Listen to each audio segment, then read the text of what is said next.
everyone. Good morning, good afternoon, good evening, depending on the time when you are seeing this lecture.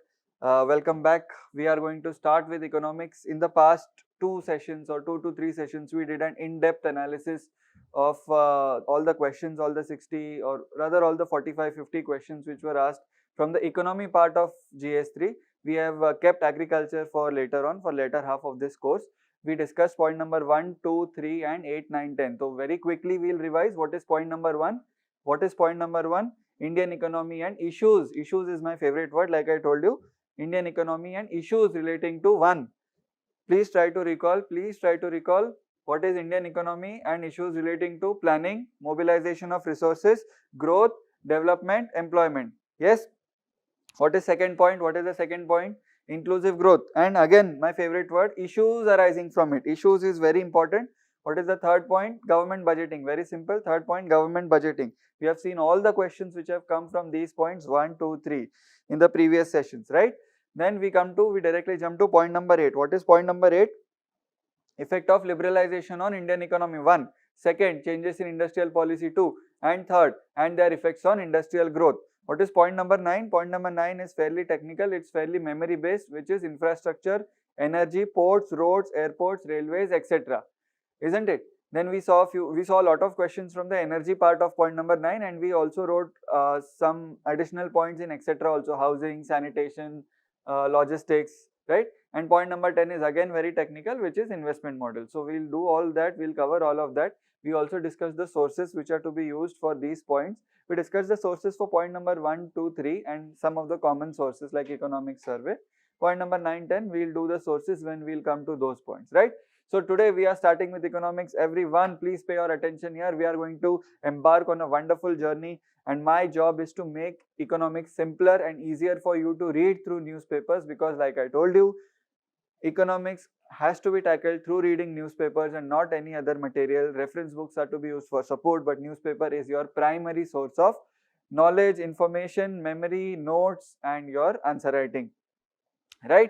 We speak about economics, we speak about general economics so normally economics involves a lot of concepts, lot of theory, economic theory, and they go deep into econometrics. Some statistics is involved, economics is involved. If you read standard 12th macroeconomics book, you will realize what I'm talking about. Lot of graphs, charts, formulas are there. You don't need to know all of that for general studies, because the paper's name is general studies. Both in prelims and in mains the papers are called as general studies. They are general. What we need to know is more of the application based part of economics. What is happening? What is RBI doing? What is government doing? Why are we exporting less? Why are we importing more? Why are oil prices rising? Why is inflation at an all-time high of 23-year high, right? So we have to find answers to all these questions. But before that, first we need to understand the basics. We need to understand the core concepts of economics, and unless you do that, you will not be able to appreciate all of this. See, I will consider myself successful the day you are able to read entire newspaper, be it Hindu, Indian Express or any other newspaper, without my help. That day I will consider myself to be successful. And I'm talking about economic articles. Other articles obviously you will be able to read, but economics is a bit technical. It requires conceptual knowledge. So when an article comes on NPA or something like that, you need to know the implications of NPA. What are NPAs, what are the types of NPAs and all of that. Honestly, some memory is involved, but a lot of logic and lot of concepts is involved. One very interesting thing about economics is that I have given you one tip beforehand only, that economics, if you don't understand any term, try to break it down into its English counterparts, individual English words, and you will realize the meaning more or less correlates with English words only. For example, GDP, gross domestic product. We'll see what is GDP and all of that. But if you break it down into the English counterparts, it is very easy. That is one. Second most important thing is economics is like a new language. If you know the words, if you know the grammar, if you know the rules of grammar, the pronunciations and all, you will be able to speak that language. You will be able to speak economically. Okay? So economics, we speak about general economics in this sense. So let me start off with a story. It's a fairly simple story, and everyone will be able to understand this. And then as we go on deeper into the lecture and as the time passes, I'll take you a bit deeper in the concept. So let's say we have one man here, I'm starting very simple because I know there are a lot of people who do not have any background in economics, or even if you had, you ignored that subject in school and college level. Anyways, it is very boring in those levels, and they don't teach it in an interesting manner also.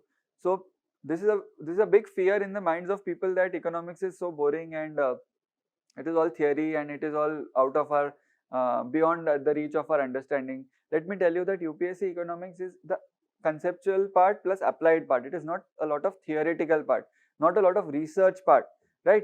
So that is what makes it interesting, because you can actually correlate to what you are studying directly to what is happening in the newspapers and what is happening around you. So if you read ISLM theory or some random economic theory, then it is very difficult to conceptualize, to imagine all these things, because they are very abstract. But the applied economics part makes it easy, because you read it that RBI governor said this, or government finance ministry said this. So that makes it easy. So let us say this is a man, okay, and this is another man, right? This man has a lot of mangoes to sell. This man has lot of mangoes to sell. Okay, this man wants to buy mangoes, this man wants to sell mangoes, right? There is no money involved here.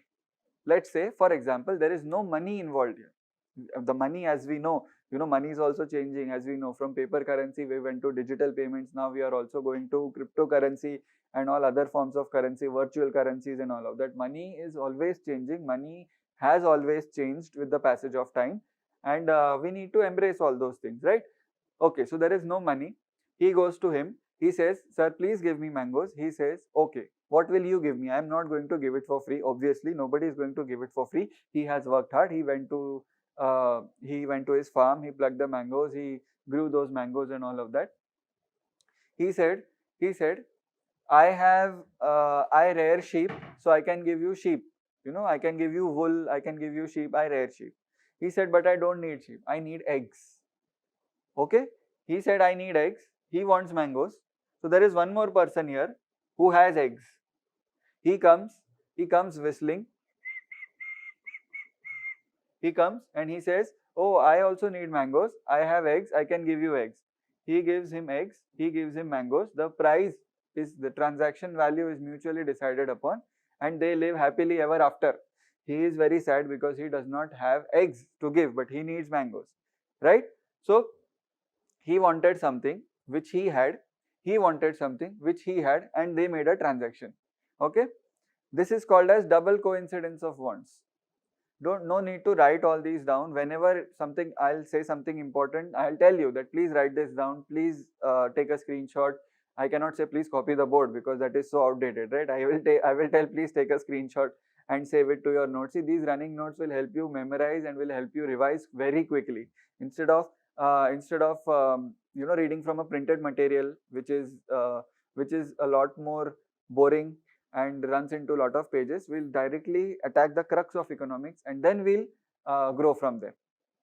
Okay, so now this is known as double coincidence of wants. Why double? Because he has something which he wants, one. He has something which he wants, one. The coincidence is on both the sides, and then the transaction is satisfied. Now he is very unhappy. Hence, we evolved a system of a neutral commodity, which we call it as currency, which we call it as money. There is a difference between currency and money, but for our understanding, just for the common purposes, we will say ki this is a common commodity. So he says, "I have wool, which I will give you." So wool is converted to money, and then money is given to him to buy mangoes. He uses that money to buy the eggs, and he uses that money to buy mangoes or something else that he wants. So you give a common denominator, right? So this is the concept of money. So we all know this is very important. We all know money. Next, again, now he has money, right? He has mangoes. Okay, he has money, he has mangoes.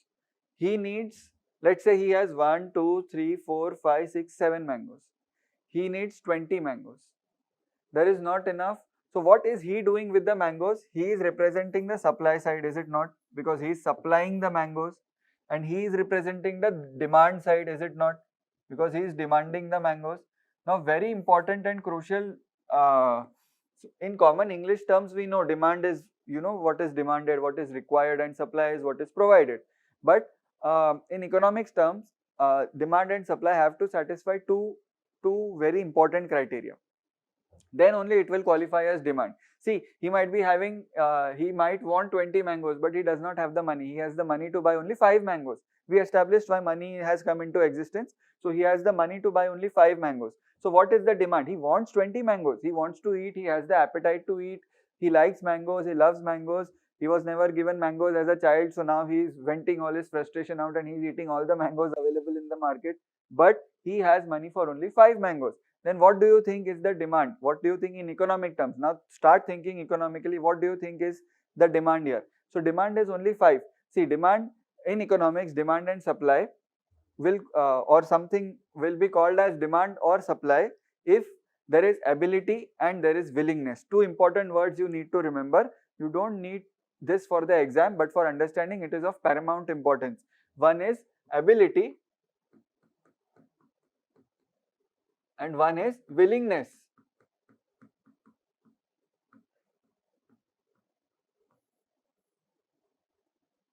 Okay, Alfred Marshall, the great economist, has given this definition. It is ability and willingness for demand. So see, willingness is for 20 mangoes. Ability is for only 5 mangoes.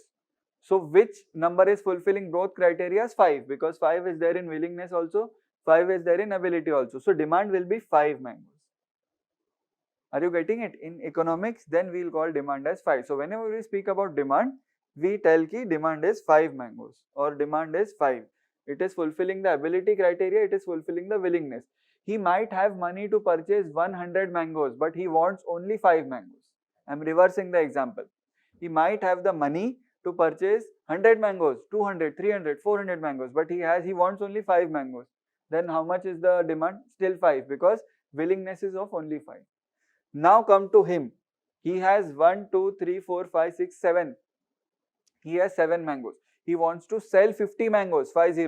But he can sell, or he is willing to sell, or he can sell only 7 mangoes. So willingness is there for 50. Ability is there for only 7. What will be the supply? 7. Are you getting it? Basics. We will start from every grain. Each and every grain we are going to used to make clay, then those clays will be used to make a brick, then on that we'll apply cement and we'll make a wall, then we'll make a room, then we'll make a building, then we'll make the entire city of economics. Okay, so we are starting by grain, each and every grain. I don't want to start with, oh, fiscal deficit, first lecture only, fiscal deficit. I do that in my fast track courses because it is assumed that you know a lot of things, but here it is assumed you don't know anything about economics, you haven't studied at all, and that is how we will proceed. ठीक है, demand, supply, done, ability, willingness, okay, done. Next, he is demanding, he is supplying, okay, he has a supply of 7 mangoes, he demands 5 mangoes. I'll write 5, he demands 5 mangoes, right? Tomorrow, so obviously he intends to buy 5 mangoes, he intends to supply 7 mangoes. When he will ask him, bhaiya kitne ka hai, how much is it for, how much do you give each mango, what is the price, what is the cost, he will say something. If he says every mango is of 30 rupees, we'll speak about one mango only. He says every mango is of 30 rupees, right? He says 30 rupees is too costly. I mean, we are experts in bargaining. It is very good to bargain. It is a skill, it is a street skill, bargaining. So he will try to walk out. He will say, I don't want. He wants 5 mangoes, but he will say, I will not, I don't want. He will try to walk out. He will show him that he is walking out, all those tactics. And he says, now our first rule of bargaining is start at half. Is it not? Start at half. He say 15 rupees. He is saying 30 rupees. He is saying 15 rupees. He is saying, no, sir, please. He is saying, please, na. He is saying, mummy, please. He is saying, no, please. Okay, and then they finally reach at a price which is 25 rupees. Let's say finally they reach at a price which is 25 rupees. Okay, why are they bargaining? Because why are they bargaining at all? Because he wants. If he did not want, he would have walked away and went home. And why is he bargaining? Because he wants to sell. If he does not sell, his mangoes will go bad, his mangoes will rot, right? His product will be perished, or it will be damaged, or whatever. So he wants to sell. So that is why, so from 30 he is telling 15, then he is telling 28, and then finally they settle at somewhere around 25, let's say. Okay, he settled around 25. This was day 1. Day 2, he again came to buy mangoes. Day 2, he came to buy mangoes. He said, sir, how much price? He said, sir, 30 rupees. He said, okay, yesterday you gave me for 25. He remembered, sir, 25. Take it for 25. He saw across the street, there is another person now selling mangoes. He has a lot of mangoes now. He goes here and he asks, how much? He says, sir, 20 rupees.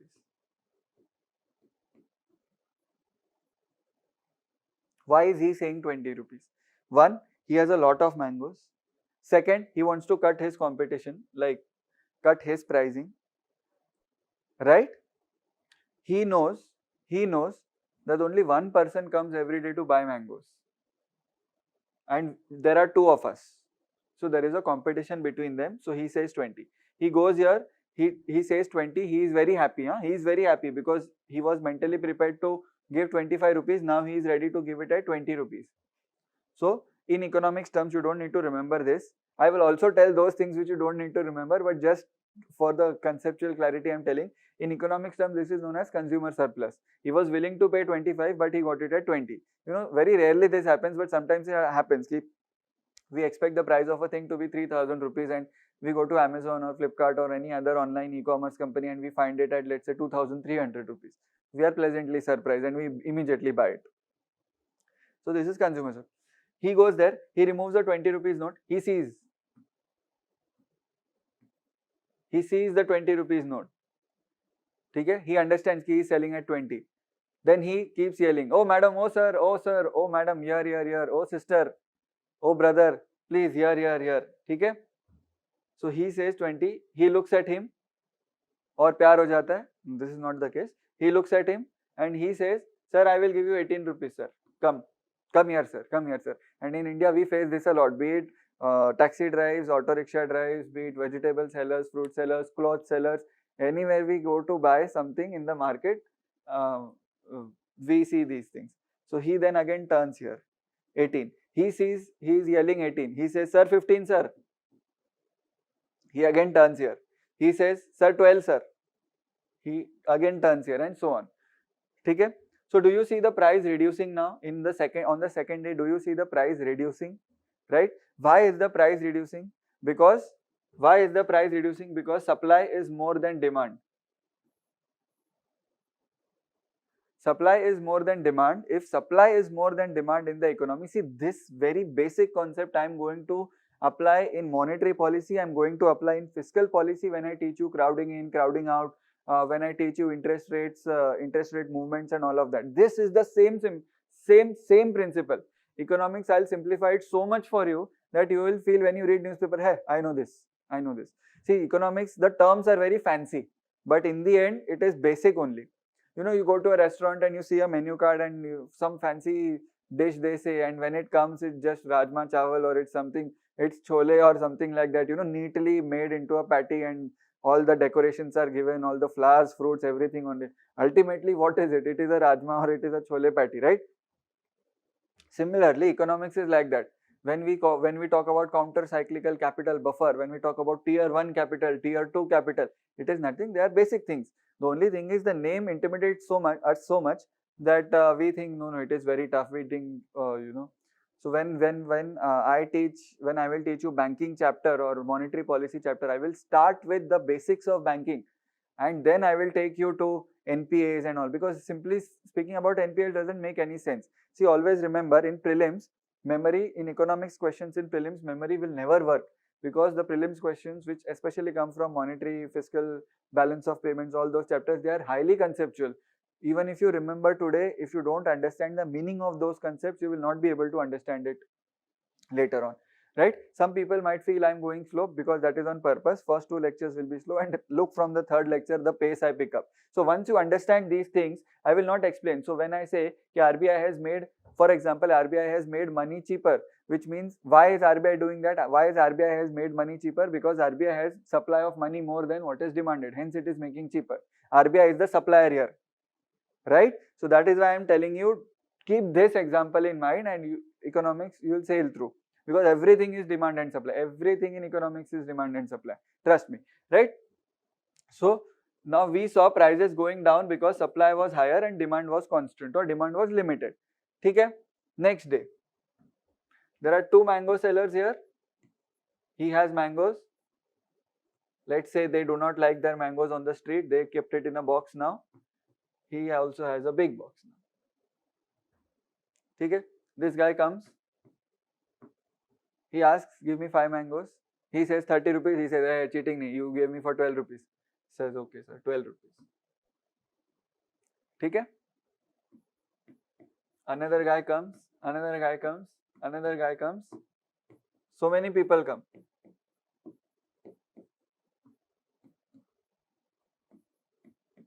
They all want to buy multiple mangoes. Okay? He gives him for 12 rupees. He comes, he realizes that there are people waiting in line for mangoes. Why should I give for 12 rupees to everyone? I will quote high price, right? He quotes, let's say 20 rupees. He also realizes that I have only 7 mangoes or 10 mangoes and there are 4 people standing and each person will buy 2 mangoes at least. So which means I am going to sell all my stock today. He becomes very happy and he knows that these people are not willing to go back also. If he says that if he quotes a very high price, they are not willing to go back. So he also raises his price. He raises to 25. Okay? Then he reaches 40 because he realizes more and more people are coming.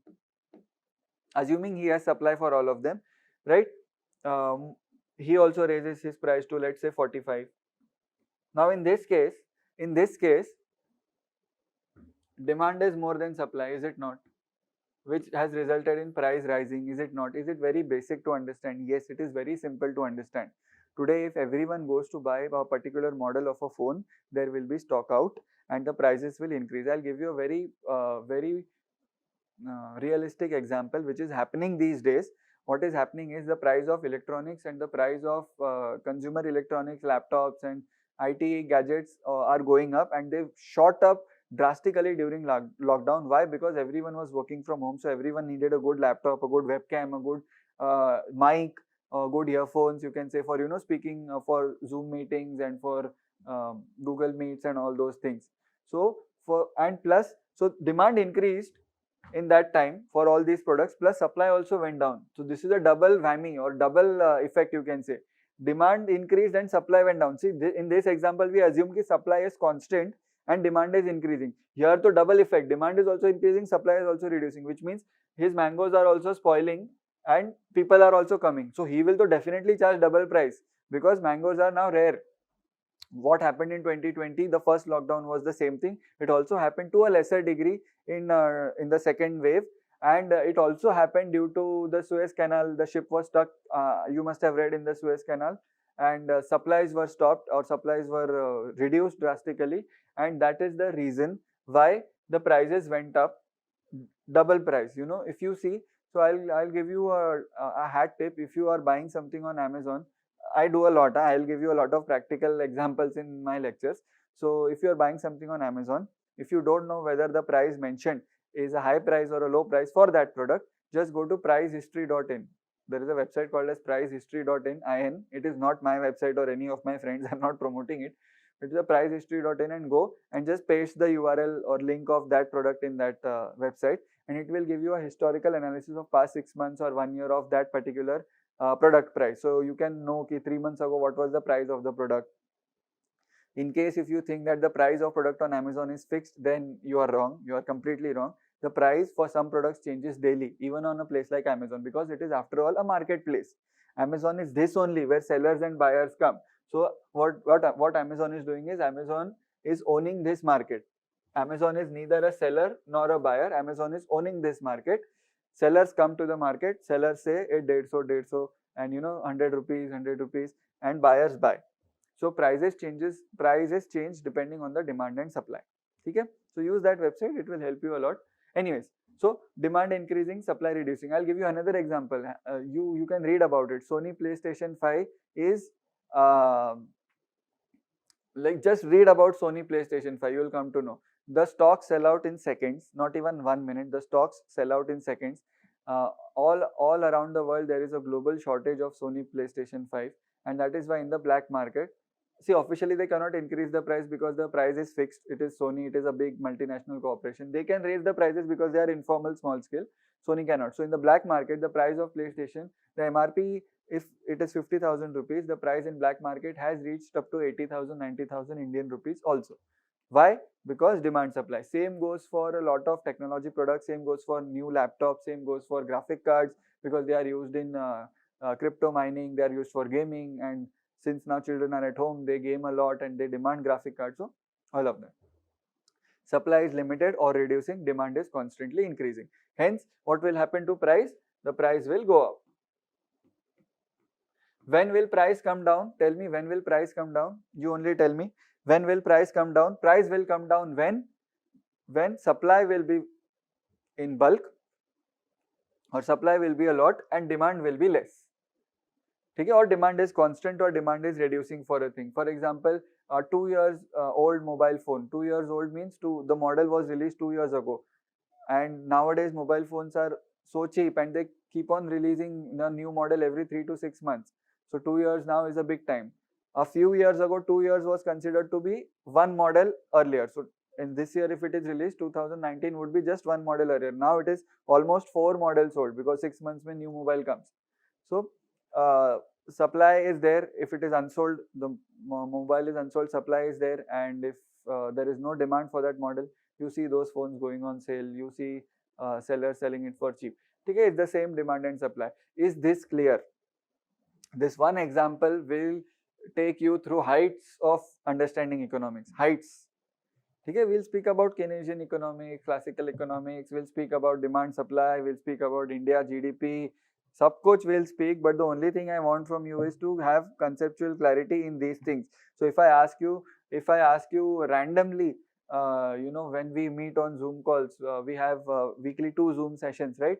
So live Zoom sessions. So when we meet on Zoom calls, and I will ask you randomly. Acha, Zoom session is not only for doubts. Zoom session is also for me asking you questions, whether you understood this or not. So if I ask you randomly, what is demand? You should use the word ability and willingness. You should not use the word ki demanded or wishes or wishful. This thing. Those are not the words. In economics, use the words correctly. It is ability and willingness to buy, or ability or willingness to sell something, that is called as a demand. Is it right? Yes. So in all these scenarios, in day 3, day 2, day 1, obviously the sale happens, right? It is not that if you don't agree with the price, they will both walk away. This is not a land transaction that one thing is being sold. They are here to do business. They are here to buy because they need these things. So they will agree upon a price that will be based on negotiations, right? So if I were to draw a graph, chalo, just randomly, if I were to draw a graph, see, basic graph understanding you should know in economics, and basic only you should know. When you read economic survey next year, which will release, which we'll also cover together, all the complex graphs we ignore, basic graphs we just see. Okay? So if I just draw this thing, a basic graph, and if I try to map the demand, how if price is increasing, what is happening to the demand? So I will get a curve like this. If price increases, demand reduces. Is it not? If price increases, demand reduces. So if today you are getting at 20 rupees, you can buy, let's say, 2 of those things. But tomorrow, if the unit price increases to 30 rupees or 40 rupees or 50 rupees, you will not buy. You see on Amazon a product is listed at 600 rupees tomorrow, and you decide to buy it. Tomorrow that product price becomes 900 rupees. You say, I don't want it. I'll wait for the price to come down. Okay, this sentence, I'll wait for the price to come down, is the basis of liquidity trap, which we'll discuss in further lectures. Okay, so we see that price and demand have a very inverse relationship. Yes, because as price increases, if sellers keep on increasing the price, you go out of budget, or even if you have the budget, you go out of willingness, because you're not willing to buy at a high price, even if you have the budget, because it can be bought at a cheaper price, or it was cheap a while ago. ठीक है, unless it is something very essential like oil or salt, then too you will try to cut down, you will still buy but you will try to cut down. So we see a graph like this, you know, कि when price increases demand reduces. But what about the supplier side? See, I'm not even labeling, I'm not even doing anything, just simple understanding के लिए I'm doing. This is not a demand supply class, this is not a microeconomics class कि I will, you know, explain everything. This is not that, don't worry. ठीक है. So now, as what do you think, what what will the supplier think if prices are increasing? The supplier would be willing to supply more or would be willing to supply less? If prices are increasing, it is very remunerative for him. Okay, if he knows that he can sell it at 35, he will sell more goods at 35. He knows that price is 40, he will sell more at 40. So we see that supply has a direct relationship with price. Okay, so as the price increases, the supply will also increase. Supply will also go up. But at the same time, price is increasing, demand will come down. Okay, so that point, that price where demand and where buyers and sellers shake hands, ki, fine, I will buy, and he will say ki, I will sell. See, seller will also not go below a particular price and buyer will not go above a particular price. So that price where these forces meet, that price and that quantity where these demand and supply forces meet, that is called as equilibrium price. You must have heard of the word equilibrium. Equilibrium is nothing but they are in balance. Equilibrium. You can call that demand as equilibrium demand. You can call it as equilibrium price. The price at which they have agreed to settle the contract or the transaction. The quantity. They have agreed to buy 60 and they have agreed to sell 60 mangoes. You can call that as an equilibrium demand or equilibrium supply. You can say that this is an ideal state of an economy. This never happens. This rarely happens. This is an ideal state, but that is known as equilibrium. So when after a while, you know, after half an hour or maybe I use the word equilibrium demand, you should be very clear that I am talking about this. Chalo. Now since demand and supply concepts are clear, since everything is clear, now I will tell you one very important, one very interesting, about one very nice person. So there is a buyer, there is a seller, he is giving mangoes, he is a seller and he also wants to buy mangoes. Okay, he is a buyer, he is a seller. Chalo. This negotiation, we talked about supply, demand, increasing, decreasing, this negotiation, and there are hundreds like him. Let's say there are hundreds like him. In real life, there are hundreds like him. So now you only tell me ki if there are not hundreds like him, if there are only 2-3 people who sell that particular specialized product, what do you think will happen to the price? Will it increase or will it decrease? And if it is in demand, it will definitely increase because there are only 2 sellers in entire India selling that product. So demand will, and assuming demand is reasonable, price will definitely increase because there are lesser number of sellers. Okay, ulta karo. There are hundreds of sellers but only one buyer. He will be the king. He will really be the king. Customer is the king. That is what is the basis of consumer law or Consumer Protection Act. The customer is always the king, right? So he will be the king when there is a lot of supply and the demand is very less. Anyway, so there are hundreds of buyers, there are hundreds of sellers in a normal market. We are not talking, we are again not taking a microeconomics class. Hundreds of buyers ho gaye, hundreds of sellers ho gaye. Okay, they will each negotiate. Just you have seen Harshad Mehta where they went on the floor and they yelled at each other, you know, when trading in the initial days. That was a floor based trading. Now it is all electronic online trading, but that was a floor based trading. Okay, so imagine them at a big market and yelling prices and, you know, negotiating ki, no, give me 100, give me 200, give me this and that. Okay, and just keep this graph in mind. Okay, so now we have assumed here in this graph example, we have assumed ki they have a good knowledge of pricing, they have a good knowledge of what they want, they have a good knowledge of what or how much they want or how much they sell. So this is in economics is known as the rationality principle. We assume that these people are rational. We assume that these people are knowledgeable about the pricing, about the costing and about their requirements. Okay, so let's say demand and supply equilibrium price where both will be willing to buy and both will be willing to sell. Let's say in an economy entire average equilibrium price comes to 20 rupees per kg, for example. let's say it comes to 20 rupees per kg, and they are both rational, they are both logical, and they decide ki 20 rupees per kg, which is fine. Now due to some reason, due to some cunningness, they try to kidnap some of them, or they try to influence them ki you buy at a higher price or you sell at a lower price, I will do this, I will do that. Let's say ki the equilibrium prices, it is not equilibrium, equilibrium is 20, but let's say due to some reason, price goes to 40 rupees per kg, due to any reason. Who is losing here when price is going to 40 rupees per kg? See, equilibrium is 20. To keep the economy in balance, it is 20.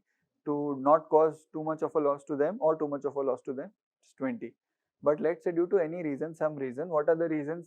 We'll speak later. It is 40 rupees per kg. Who is losing in this case when the 20 becomes 40? Who is losing in this case?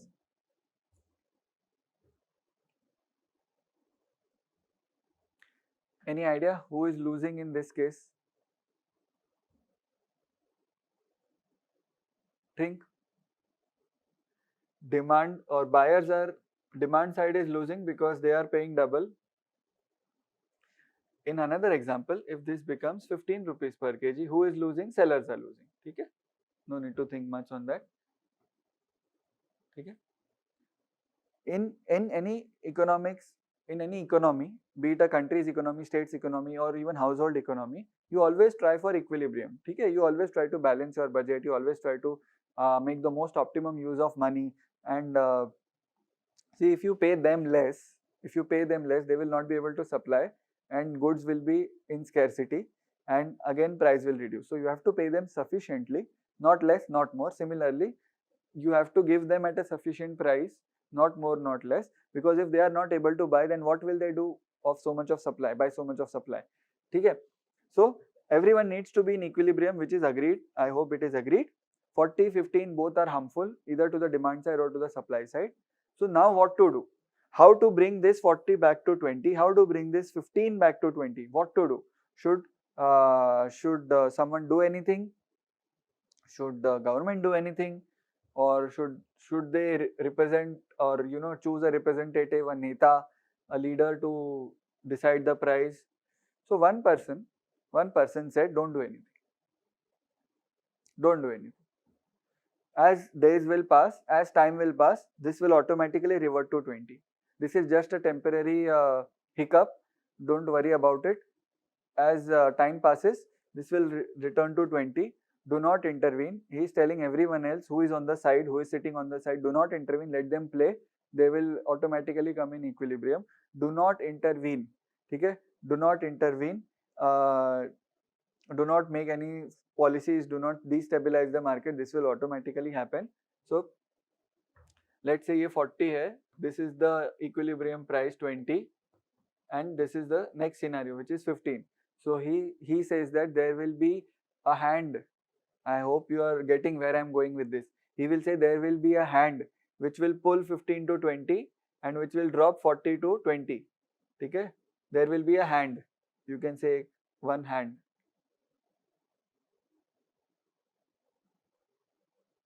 There will be a hand which will do this. This is known as, and this hand cannot be seen by anyone. This is a hand, but whose hand it is I will tell, but this cannot be seen by anyone. This is the hand of market. This is the hand of market forces. This is the hand of buyer and seller ka combined power. So if they realize that price is 40, they will not buy. They will not buy, they will have to forcefully reduce the price. If they realize that price is 15 instead of 20, they will not sell. They will create scarcity, they will reduce their supply, and automatically, since demand is there, they will come up to 20. This hand will work. This hand will pull down the prices if they are too high. It will pull up the prices if it is too low. Okay? This is called as the hand of market. This is market forces, or you can say market forces. The first particle or the first grain of sand in your foundation for economics, the batch name is foundation batch. Hence, I am focusing so much on this. And by the end of the series, lecture series, my last lecture, You will be solving UPSC MCQs, you will be writing UPSC mains answers to a decent degree. I will not say you will become experts because you need a lot of practice for that, but to a decent degree, you will be able to do it. Don't worry. And like I said, there are so many ways to succeed in this exam. So do not trust or follow anyone blindly. The key word is blindly. Don't do anything blindly. Okay? So market forces, this is called as market forces. This hand is how this hand works. This hand will work. So in our example, we took these guys came to know that 40 is high. These guys came to know that 15 is low. So basically you can say knowledge. No need to write all this down. Just try to understand. There is nothing worth writing yet. There will be a few things. There will be a lot of things worth writing afterwards, but not yet. Knowledge. They became more rational. Let's say so. Rationality came in, and all of those things. Okay. Okay. Agreed. Very good. Knowledge, rationality, all these things are now creating what we say, resolving the disturbances in the market, and they are bringing it down to equilibrium. So let's say earlier price was this and or price was this. They are bringing the price, sorry, price was this. They are bringing the price back to your equilibrium. Okay? They are bringing it to equilibrium, which is nothing but 40 say 20, 15 say 20, this hand. Now this hand cannot be seen by anyone because it is in each other's brain. This hand is the brain of everyone combined together. Okay? So that is why this is called as the invisible hand, and this is the invisible hand theory. And that person who gave this theory, that person who said ki don't intervene, let the market forces do their job, that person who said ki invisible hand, let them work, let those children learn on their own about the equilibrium price, do not force anything artificially, that person was Mr. Adam Smith.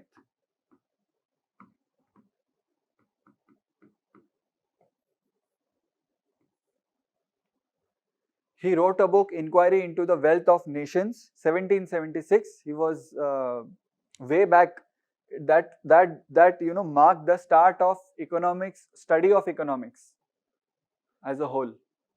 Okay, invisible hand. See, again, it is not important. These kind of factual questions do not appear in civil service exam. They might appear in other exams by UPSC also, CDI, CAPF, or other banking exams. But these, so nothing to write. That is the point I am trying to make.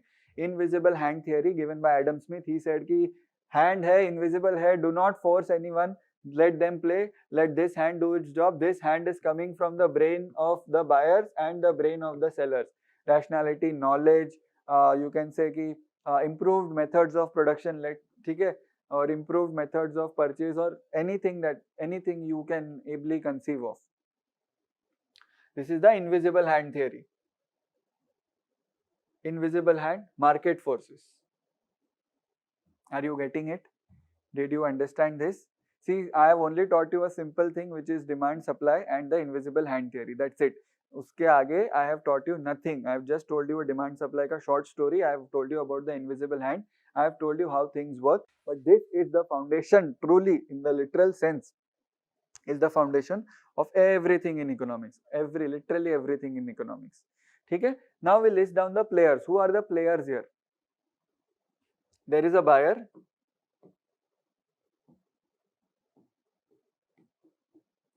There is a seller. Okay? Now let me make it one level more complicated or deeper. Just remember buyer, just remember seller. We call the seller, who is the seller? Let us say in economy, the seller is, now here in this case it is a mango. He is a producer, yes or no? He is producing mangoes. There are sellers who produce computers, who produce sophisticated machinery. So there are sellers.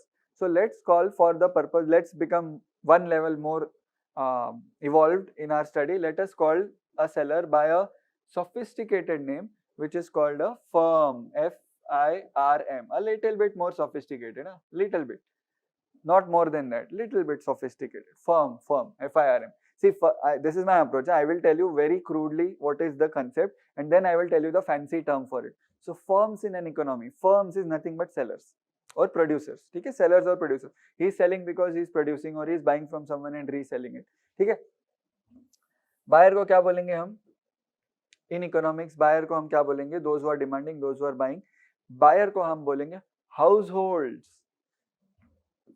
This is not a sophisticated term, I am sorry, but in economics sometimes we use gouty terms also, households.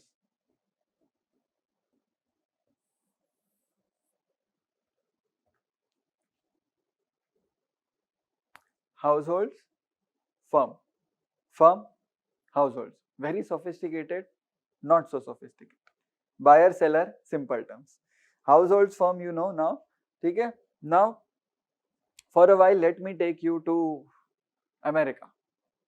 Let me take you to America. Lot of things which we use today, washing machine, ACs, cars, you know, these are known as consumer goods. You must be knowing this. So a lot of these were invented after 1915. Okay, a lot of these were invented mostly in Europe and America after 1915. After 1915, they were invented, all these things. Do you notice that these were earlier luxuries and now they have become essentials? Okay. So similarly, when they became luxuries, there were a lot of rich people also in America who started buying these things. Also, one very important rule during my lectures is whenever I say some date or a year, whenever we speak about a year, any year, Companies Act 2013. So 2013 is the year. Whatever you know about a few years around that time, whatever you know, now you might not know a lot of things, but whatever you know a few years before that, few years after that, inevitably 90% of the times they are correlated. Inevitably they are correlated. I'll give you a very small example. You must have read in polity that 73rd and 74th Amendment Act came in 1993. Okay, 93, 94 with effect from 94. They came in 1993. 73rd, 74th Amendment Act. For those who don't know or who have not read, these amendments were made to the Constitution for bringing in the third tier of government or legitimizing the third tier of government, which is the local government, which is nothing but in urban areas municipal governments and in rural areas panchayats. And they are also three tier and all of that. They also have a three tier structure, but not getting into polity. But the point is, this act happened in 1993. Do you know the year of economic liberalization or LPG reforms? 1991. Right? Do you know it? So this was a part of IMF conditionality. Ki you open your governance, you open your government. Do not centralize control in the hands of state or center. Let the municipal or let the local governments also function. Then only we will bail you out. Hence 1989 say they decided or they tried to pass the Constitution Amendment Act, but finally it was passed in 93. It was inevitably correlated to 1991. When did the stock market scam break out? 91, around the same time, around the time of economic liberalization also. So if you are liberalizing the economy, one person, Harshad Mehta, had rigged the economy or had rigged the stock market. If you are opening, and he was in India, he was an Indian, he was inside man. If you are opening up the economy, foreign players will also come. Citibank and all were already there, but if you are opening further, more people, more individuals can also come, and we need more safeguards. Okay? When was SEBI given statutory status?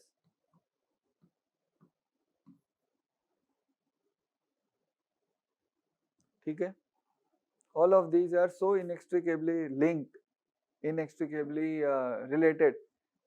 We opened up our economy. We became a part of the world economy. When did we become member of WTO or the founding member of WTO? Or when did these are all linked? Polity, events occurring in history in that date, events occurring in economy are all linked. I'm just giving us very small example, right? So coming back to our topic, 1915 May, so what was happening during 1915 in the world history, if you know? Did something happen between 1914 to 1918? Did something happen? World War I was going on. In the science field, in the technology field, in the invention field, in the innovation field, in the research field, a lot of consumer goods were being invented. ACs, or I would not say ACs, but coolers, washing machines, you know, those kind of things. ACs are a fairly recent phenomena. But the idea of AC, like something to cool the air, they started, and those companies who were manufacturing these goods, who were manufacturing these, these consumer products, their share prices went up. Why will a share price of a company go up? Because that is, uska product is going very good.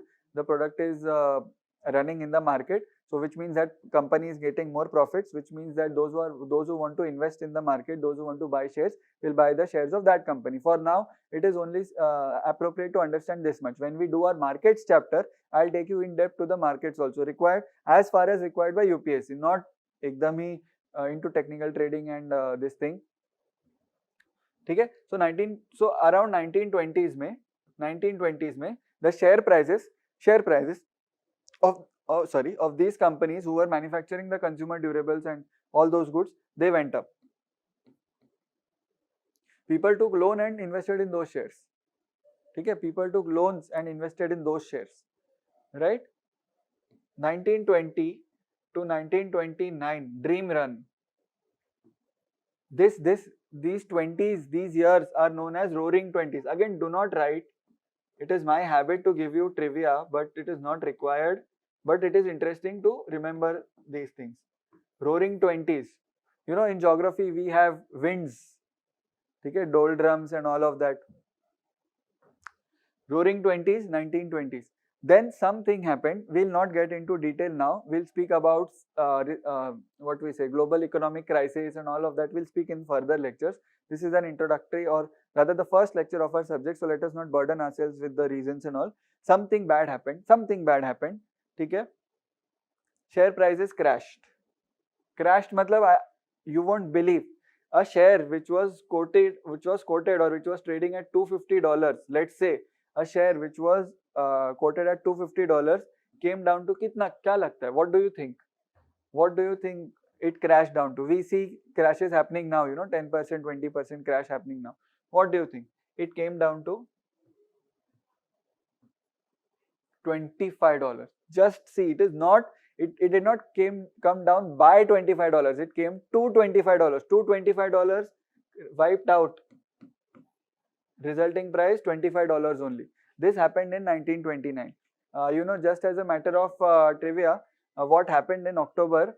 So this is a story about, I think, October 24th, if I'm not wrong, 24th October 1929, which was a Thursday, and 29th October,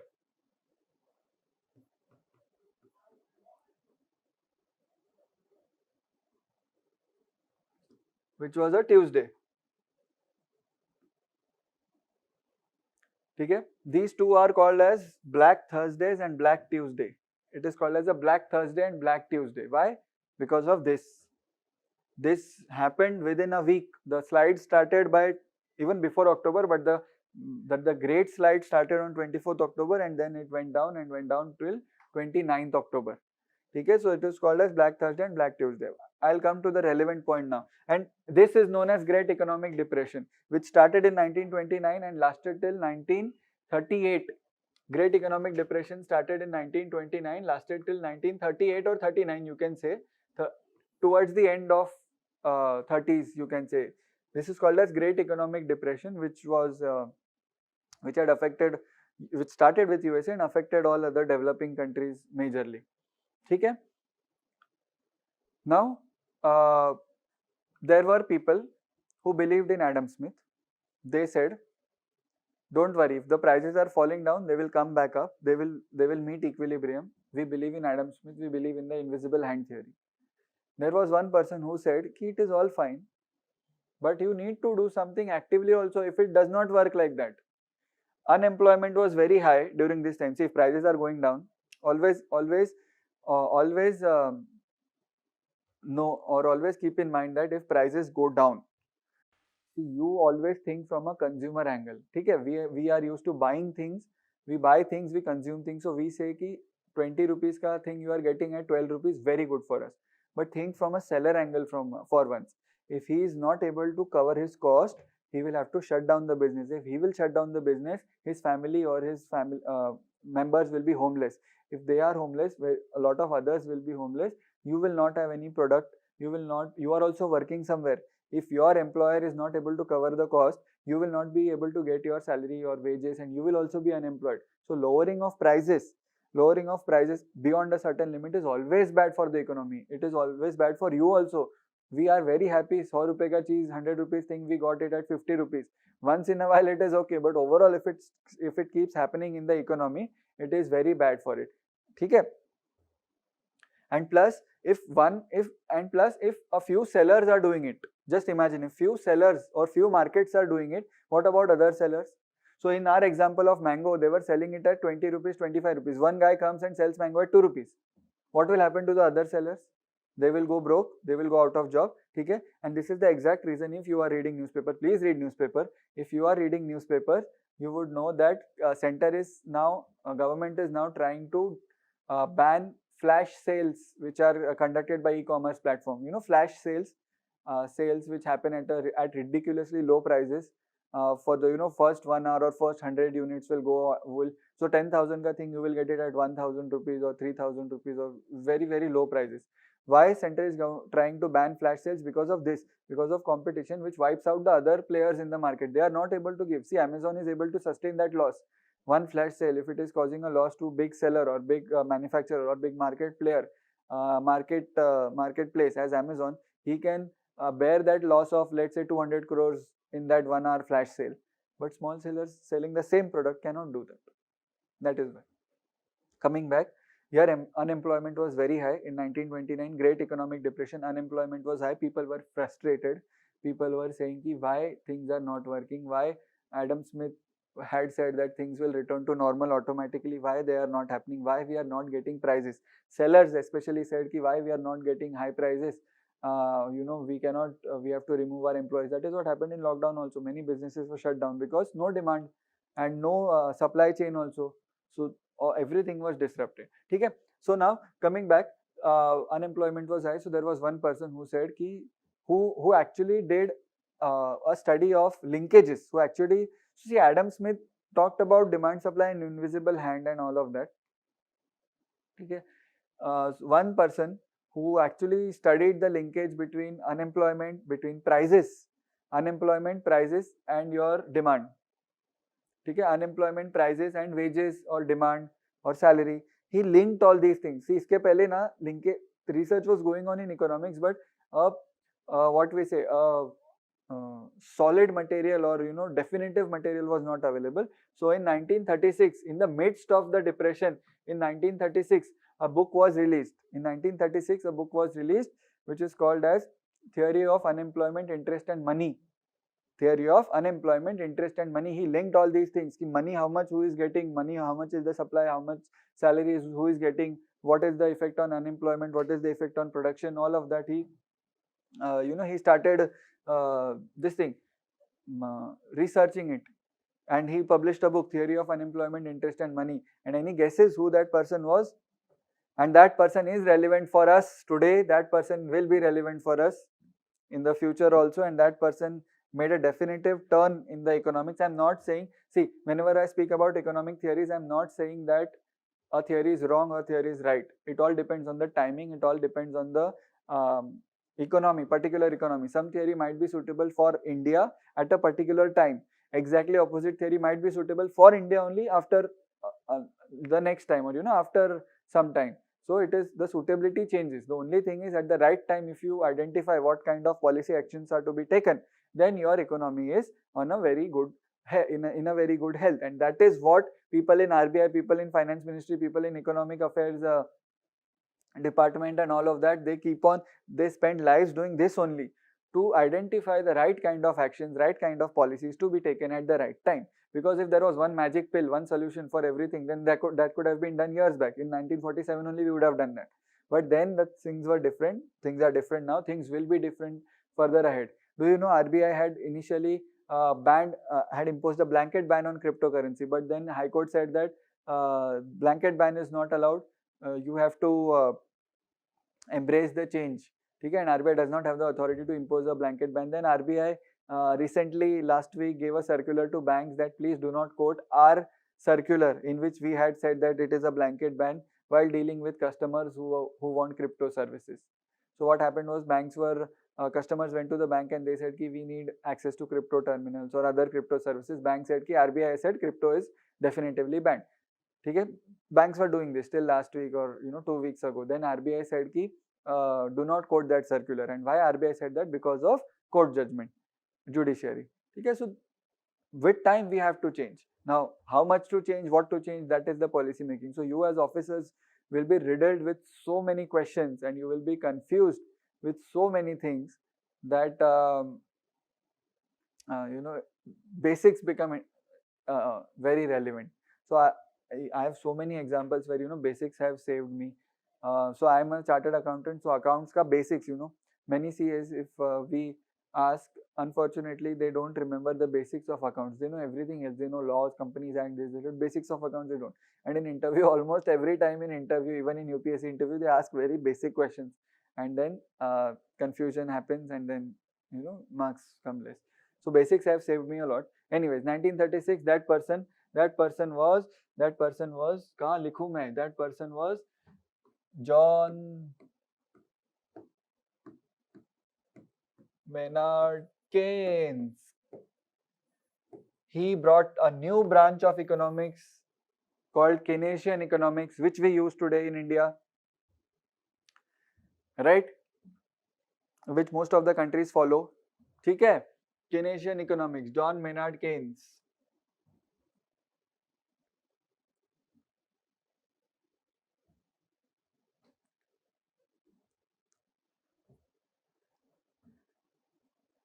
Okay. What he said is, see, I'll tell you very briefly now because we are going to do Keynesian economics in detail. What he said is, yaar, intervene to you should do. You should intervene. This invisible hand and all, this all is good up to a certain extent, but you should intervene. You should definitely intervene. That is what he said. I will stop here. I mean, with the discussion, not with the lecture. I will stop here with this discussion. I will pick this discussion again after a while. We talked about players. Okay, we talked about players. Who are the players in the market? We gave them sophisticated names. One name was what was one name? Firms. And what was the another name? Households. So let us say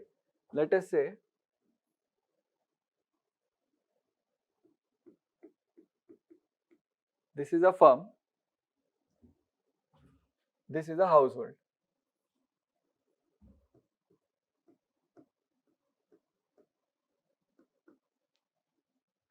Okay, this is a firm, this is a household. Firm will sell products to household, household will buy products to the firm. Okay, now tell me, who works in a firm? How do they produce? There are people producing in the firm, there are laborers and all of that. Who produce or who supplies those laborers? From, like, unka family kidhar hai? Where is their family? Where do they come from? They come from household only. They leave their home in the morning, they work at firms. These firms sell goods to the households. So don't assume this is only one household and one firm. There are hundreds of firms, hundred thousands, lakhs of firms and lakhs of households. So what you buy, let's say you buy a mobile from Samsung. So Samsung mein, the employee or the worker who is working in Samsung, that person is also supplied by a household only. He has a family, or even if he stays alone, he is a household only. Okay, he also buys other things of other products. So firm has people from households. Okay, household buys goods from firm sells goods to household. Now when household is supplying people to firm, what do you think do you think they will work for free? They will never work for free. So what do you think they will get? They will get salary or wages. Who will give them? Firm. They will give them firm. Firm will give them. So let us now make a small meeting point here. They meet here and then they go. Okay, a small pickup point, a small meeting point. Just let me make it a bit smaller so that you are able to understand it. Okay? Okay? Let us call this as a market. Let us call this as a market. Very slowly we are going. We are going to go deep now. So we discussed that household, say the labor goes here, they meet here and they go here. Okay, they meet here and they go here. See, they can go directly also. Just for the purpose of our understanding, they meet at one place. For now we are calling it as market. We are not naming it anything else for now. This is a meeting place. Market is a meeting place. So they go here and they go here. Firm say what happens from the firm is salary, okay? Salary or money you can say goes here, and ultimately who brings it home? Who brings the salary home? Yeah. Are you understanding this? This transaction, did you understand? Household supplies labor to work, firm supplies or gives money. If you have doubt, we have Zoom sessions. Please note the doubt down and ask me in the Zoom sessions, or you can message me on Telegram or SMS also. I will reply to it promptly. This is done. Okay. Now the normal transaction, so we know only कि household buys goods and firm supplies goods. So let's say goods are going from firm to the market and market say it is coming to the household. Okay? What will household do? Will household give money? Of course it will give money. It is not for free. Household will give money and the money will flow back to the firm. Did you agree? Do you agree to this? It's a very simple transaction. Okay? Don't, for the purpose of our understanding, this is one firm and one household, but this happens an interconnection.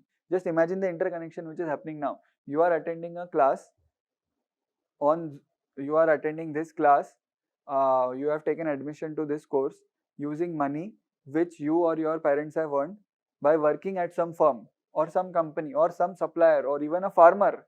Anyone is a firm. Okay? This is done. Do you see what is happening here? Do you see? He is supplying people here. So he is supplying people here. He is getting money.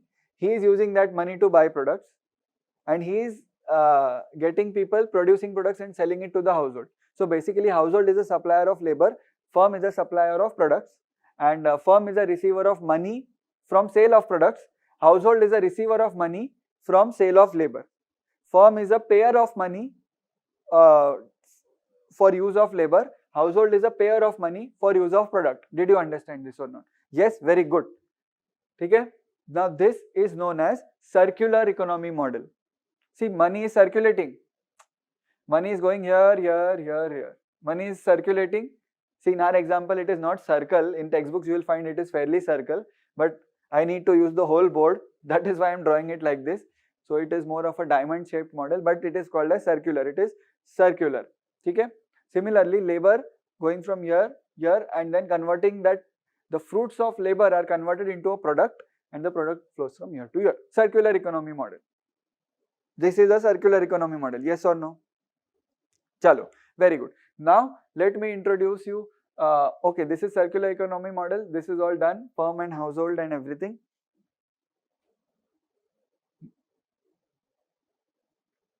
Okay?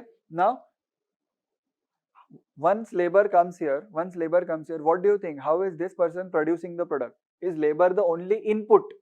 Now how a product is produced? If you want to make this pen or a glass or a chair or a camera or anything that I can see or anything you can see, if you want to make, how can you produce? You need some raw materials. Okay. You need some labor. You need people to work for you. You need money to work for you. Is it not? You need money, and you need ideas to create a product. You need your intellectual capital. Yes. Anything you want to create. You know, even a farmer who is producing, let's say, a watermelon, he is also using his intellectual capital. And you need most like the biggest requirement of all is, do you need space to create anything? You cannot create anything out of thin air. You need land. You need a fixed space. It can be as small as a room or as large as a Apple's headquarters or Google's headquarters. Okay? So firm, household. So what we see here is back end me. Now we remove the curtain and we see how is he producing, how is he supplying. So we see that this firm is located on a land. Yes or no? Is he not located on a land? So this land is a critical input to production. Admi aata hai, labor comes. Who helps him produce? Labor comes. Yes, very good. Okay. Money is used in production. Yes or no? Money is used in production. Now that money, do you think to produce a product, you can use your, or it will be sufficient to use your own money? Most often it is not. You have to take a loan if you want to do a business, because so many things are involved and it is so costly that you borrow money. You borrow from friends, you borrow from relatives, parents, You borrow from your known people. If not, then you go to banks also and you borrow money from somewhere. So let us say money. Okay? But should I write money here? We are talking about uh, sophisticated words now. So instead of money, I will write capital. Capital is money. Capital is money. See, capital is money involved in a particular thing. Involved. So let's say in Hindi, मैंने business में इतना पैसा लगाया है. That is capital. I have put in so much of money in the business. That is capital.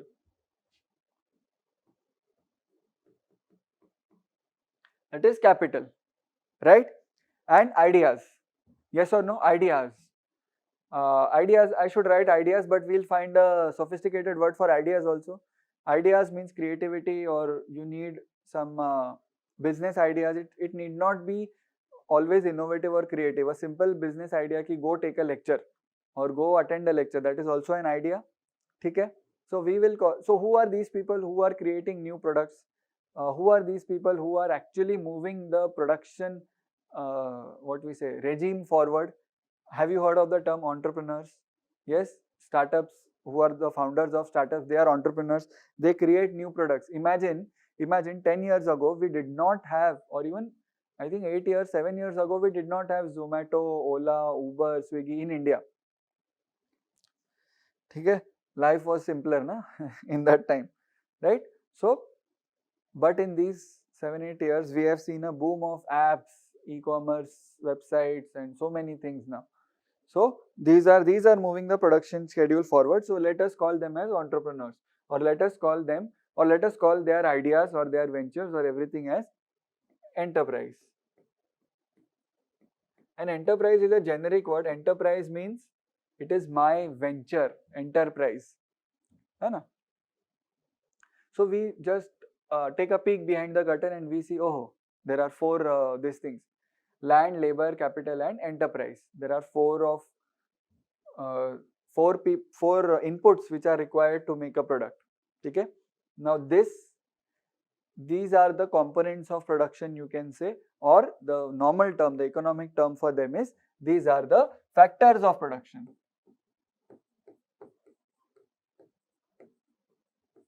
These are the factors of production.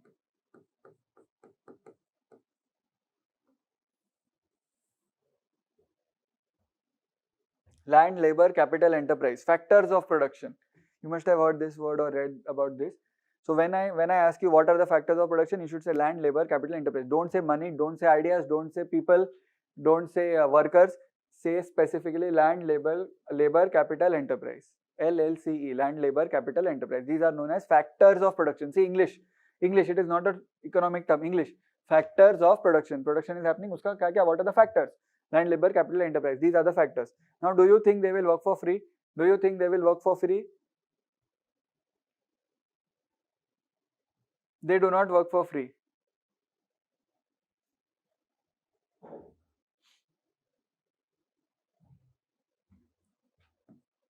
They do not work for free.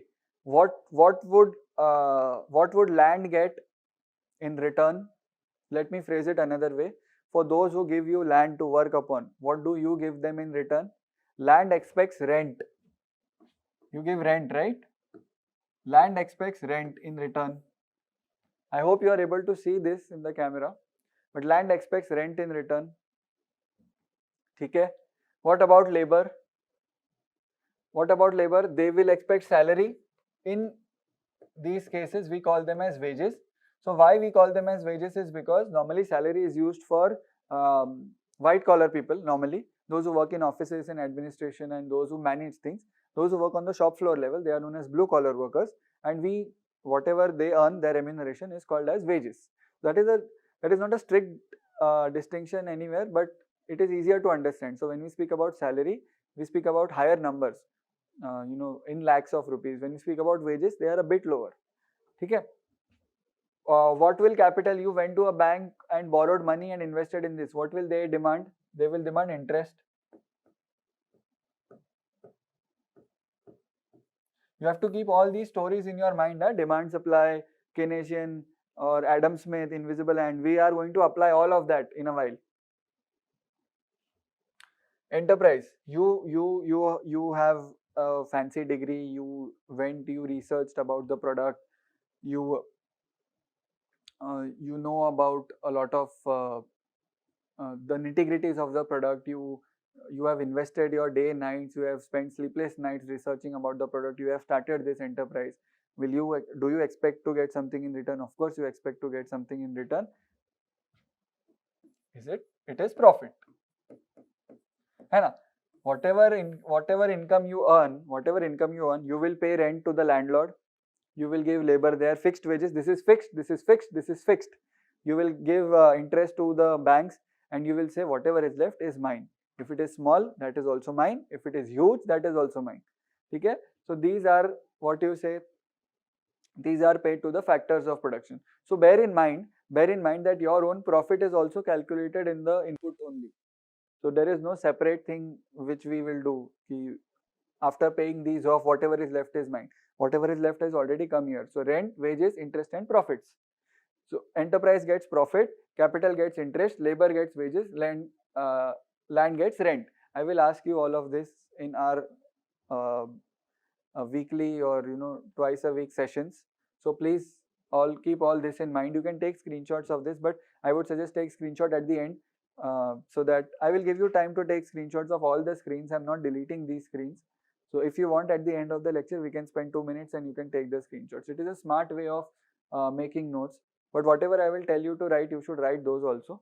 Okay? And I do not put it in PPT because then it becomes very complicated. If I write this one by one, then it will be input in your brain one by one. Everything I'll show you on the screen, and then I will explain how to do this. It's overwhelming a bit. Chalo, ye ho gaya. These are known as factors of production. Now, once factors of production come in, this is a kya bolte hain? Circular economy model. Now, how many players are there in this market or in this model? How many players are there? There are two players. Okay, there are two players.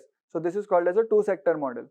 Who are the two players? One is the firm and one is the household. Okay. Remember, I told you that these are called as markets. These are just nothing but meeting places of these people. Okay. These are meeting places.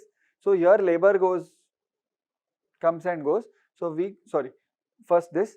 So your products come and go and money exchanges, and your product is exchanged. Your product is sold. So we will call this as a product market. Product market. Do you agree? Because product bik raha hai. Your labor is getting sold. See, it sounds very weird when I say that labor is getting sold, but that is how we see in economics. Labor, not laborer, is getting sold. Okay? Laborer getting sold is human trafficking. Labor getting sold is economics. Okay? Labor is getting sold. I am selling my services to Levelup IAS for this lecture. Okay? I am not selling myself. I am selling my services. Sounds very funny when I say that, but it is important to clear it up. So this we call it as labor market. Labor market. Your labor is sold. Not laborer, labor is sold. Okay? Done. Two sector model, easy, finished. Now we come to Keynes, and Keynes said ki bhaiya, someone has to be there. Someone has to be there. Okay? Before that, if I ask you a particular question, please try to answer this. If I ask you a question, chalo, we'll come to this. Let me take you one step ahead. We'll come to the two-sector model. It is very important here. To design effective policies, you need to know the demand and supply, yes or no? To design effective economic policies, do you need to know the demand and supply? Do you need to know the levels of demand and supply, yes or no? Yes, you need to know the levels of demand and supply. Do you need to know how much wages are being earned in the economy? How much employment level is there in the economy? What is the level of interest rate in the economy? Interest rate will come later, but you need to know all of these things. Okay? So how do you determine what is the demand in the economy? How do you determine what is the supply in the economy? How do you determine ki overall in the total economy how many mangoes are being sold or how many mangoes are being bought? See, demand is nothing but a equilibrium of demand and sell ka equilibrium is the level of your economic performance, right? So how do you know all of that? So here in the two sector model, how can we determine it? Can we take product ka total, barabar? We can take product ka total, ki how many goods are sold here, that is the demand, yes or no? And that is also sold, that is also supply. So assuming we are in equilibrium, what is the, how much is sold and how much is bought by households and sold by firm, that we can take the total and we can say ki theek hai, this is the demand, this is the total demand, barabar? So now these are the products.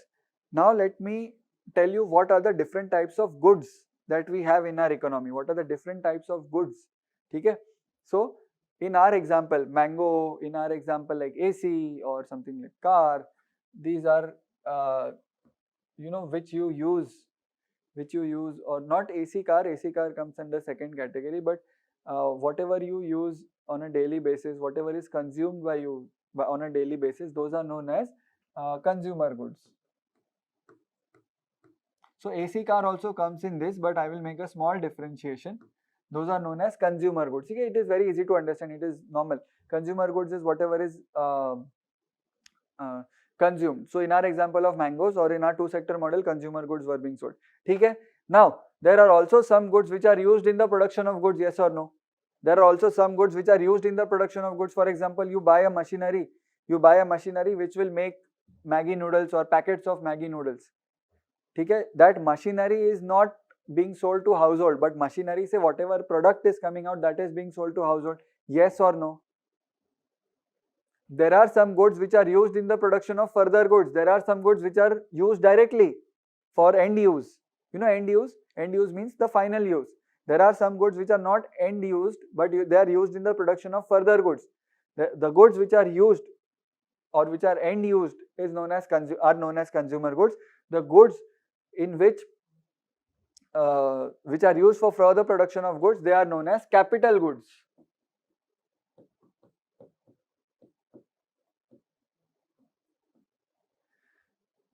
They are called as capital goods.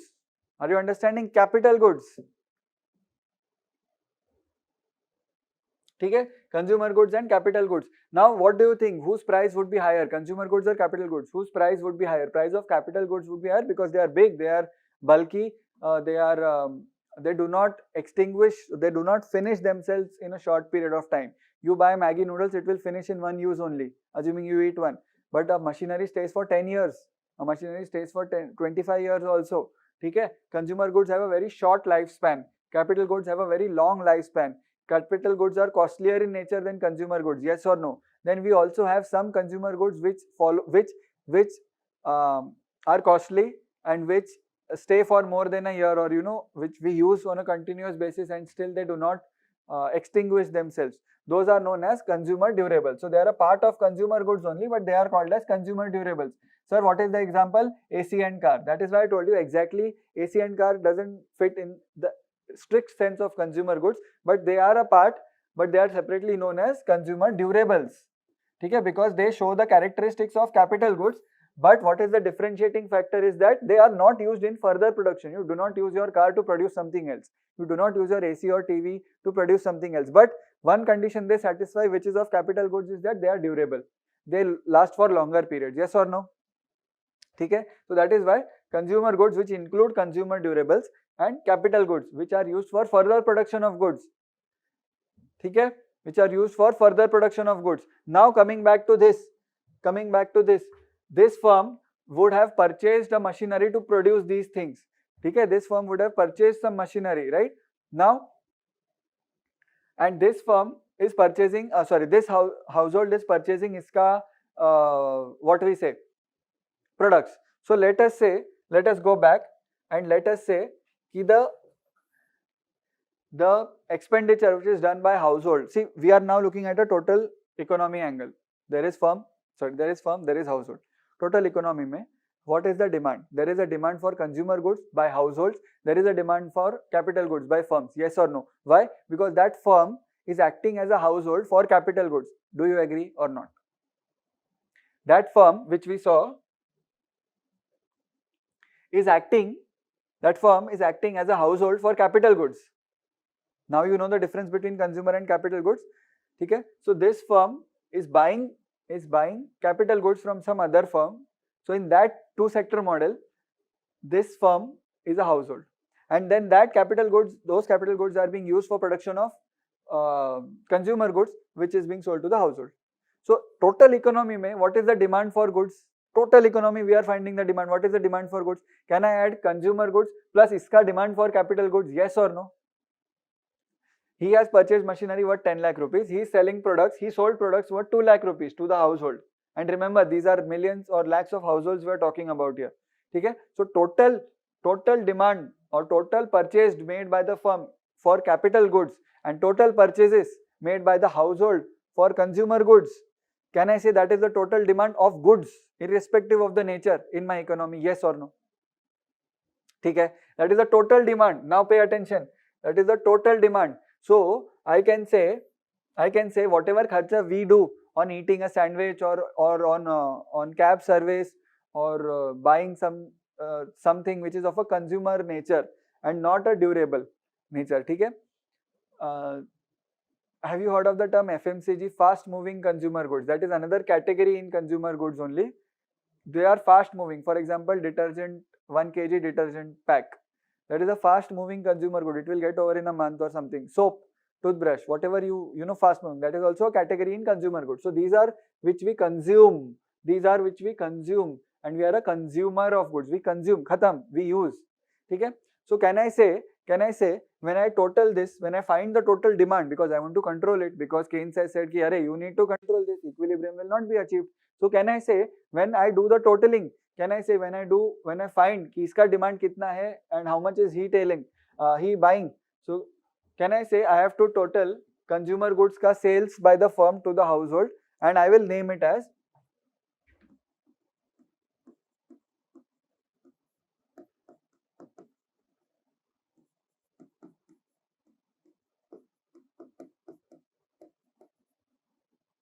Can I name it as consumption expenditure? Why am I naming it as consumption expenditure? Because that is what household is spending. Is the household not spending that money to buy it? Yes, it is spending. 2 lakh rupees का sale अगर firm ने किया, if firm has sold goods worth rupees 2 lakhs, household is purchasing worth 2 lakhs. No? So I will find out of the total households in the country, what is the consumption expenditure. ठीक है? I will also find out what is the demand for capital goods. Why? Because just imagine if there is no supply of capital goods and demand is high, the price of capital goods will increase. Do you think if the price of capital goods increase, the price of consumption goods will remain the same? No, it will also increase because this has become costly. Okay? Plus, total demand, if you have to control or you have to determine, not control exactly, you have to determine. Then you have to determine the demand for capital goods also. Okay? Because after all, that is also being produced in your country. That is also your country's market only. So you are now forming a pura pool of different types of goods. Dalo. Total batao. Tell me the total. I want to control what. I want to know the total. So I will call this as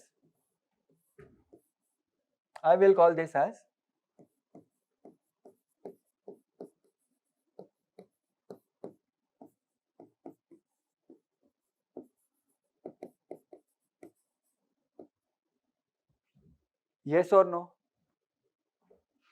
Why am I calling it as investment? Because he is not consuming the capital goods. He is investing in it. See, investment in normal commercial terms is you invest, you give money to something or someone and expect something in return. That is investment, right? In economics sense, not commerce or finance or commercial sense, in economics terms, investment is you put money in something and which is not consumed in that period only. It will last for longer periods. So if you are buying a machinery, if this guy is buying a machinery for 10 lakh rupees, he's expecting to get the use of that machinery. He's expecting to get the benefit of that machinery for more than a reasonable period. 1 year we use normally 1 year, but it is not strictly 1 year. We use it for comparison purposes. I'll come to that. What is the time period, but normally a longer period. So that is why I am not calling it as a consumption expenditure. See, both are expenditures. Same, it is same. But the nature is different. This will finish in one period, be it a day, month, year, this will not finish in one period. So that is why I call it as a consumption and investment expenditure. See, what are we trying to do here? We are trying to do the total demand. We are trying to find the total demand. ठीक है? We are trying to determine कि क्या है total demand. What is the total demand? चलो, consumption expenditure is done. Investment expenditure is done. Any doubt? No. Very good.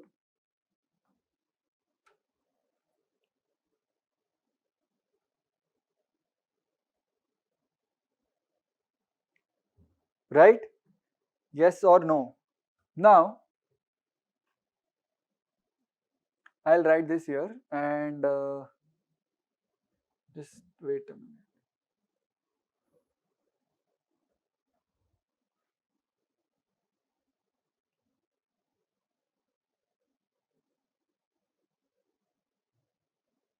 ठीक है? Done. Now, what are we trying to achieve here? We are trying to determine the demand. Remember, mango sellers, how many mangoes are sold, that only we are trying to determine. Now, coming to the counting. चलो, इन्होंने list दिया, they gave a list कि they sold a product of 2 lakh rupees to the household and they invested rupees 10 lakh rupees in the machinery. So our consumption expenditure is 2 lakh and our capital goods or investment in capital goods is 10 lakh rupees. So total demand for goods irrespective of the nature is 12 lakh rupees. ठीक है? But remember one thing here. If he is making a car, now we are giving a product example. If he is making a car, he has sold, let's say, one car worth 50,000, assuming 50,000 to household. In that car, has he used materials purchased from someone else? Yes or no? He has used tires, which he might not manufacture. Even if he is manufacturing, he has used rubber, which he has taken from a rubber wala. He has used windows, which he has taken from person who is manufacturing glass, right? He has used electrical machinery, battery, which a battery manufacturer is manufacturing or he is supplying. He has taken from those. So if I take total of 2 lakh here, 50,000, let's say 4 cars are sold. If I take a total of 2 lakh here, how that 2 lakh or how that 50,000 price is arrived, what he must have done, what calculation he must have done, he must have said कि my total raw materials, glass, rubber, wiring, electricals, battery and all of that cost around 25,000 rupees. ठीक है? Then he said कि all this rent, wages, interest, not profits, rent, wages, interest, that cost around, let's say, 10,000, 15,000 rupees. So I gave two factors of production except me. I am also a factor. Profit is my, I am also a factor. He added factor ka cost, operating expenses you can say. Normally you will sell that way na, आपका whatever is your expense, you will add some profit to that and you will sell. So 25 plus 15, 40,000 and plus 10,000 is my profit, let's say.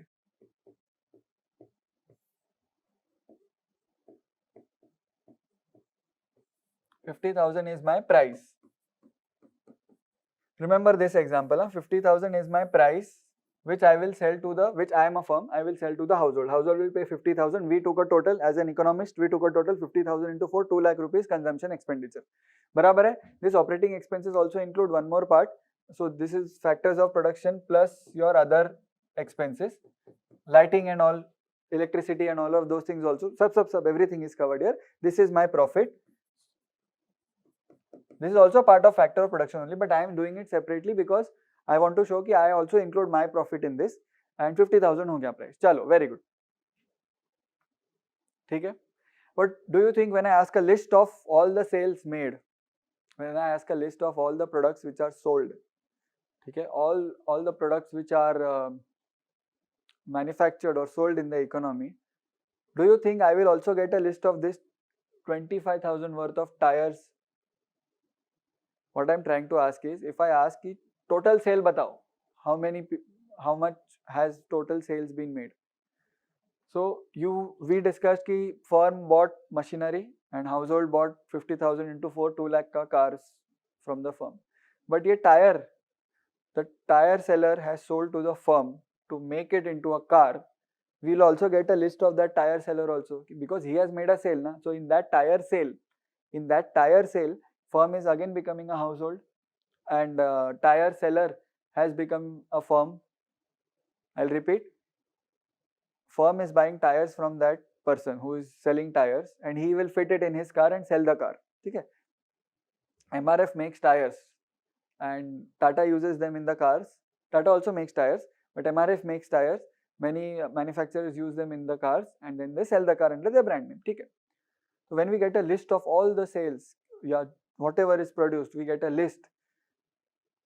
Firm acts as a household for that tire seller, because firm is a customer for the tire seller. He takes the tire, he fits it in his car, then he acts as a seller for the car and sells it to another customer, the main final consumer. Barabar hai? So we'll get a list of that also. So we said, but in this 2 lakh, so what list we'll get? What list we'll get is 25,000 sold by tire seller, 2 lakhs sold by car manufacturer, and 10 lakhs sold by machinery manufacturer. Barabar? This is your capital investment. Sorry, this is your investment. This is your consumption. This is your consumption. Okay? Total is 10 plus 2, 12. 12 lakh 25,000. What is wrong with this? What is wrong with this? Can I say the total production in my country, total demand, total supply, total everything in my country is 12 lakh 25,000? Can I say or can I not? Think about it and tell me. I'll give you a few seconds for that.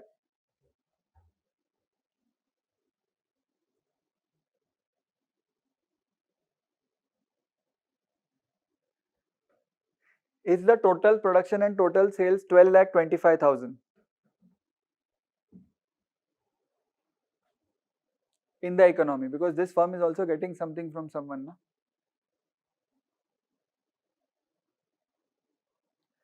I would say it is wrong, because we have counted this 25 two times. One, in this 2 lakh also there is 25,000. Remember? This 50,000 into 4 is 2 lakhs. Na? 4 gaadi becha hai, 4 cars are sold, 2 lakhs have come. So in this thing, 4 times the amount is involved here. So this 25,000 into 4, chalo into 4 le lo, into 4. This 25,000 into 4 is included here also in 2 lakhs. Okay? I'll just make it easier to understand. This 25,000 into 4, 4 gaadi hai na, so 4 set of tires are sold. So this becomes 1 lakh.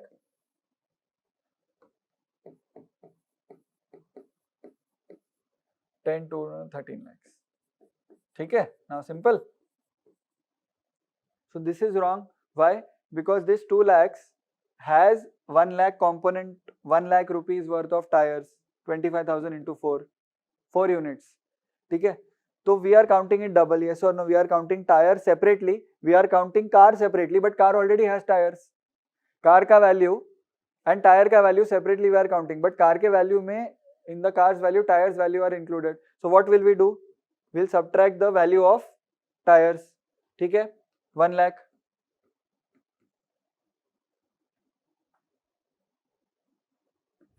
Right? Then we come to 12 lakhs.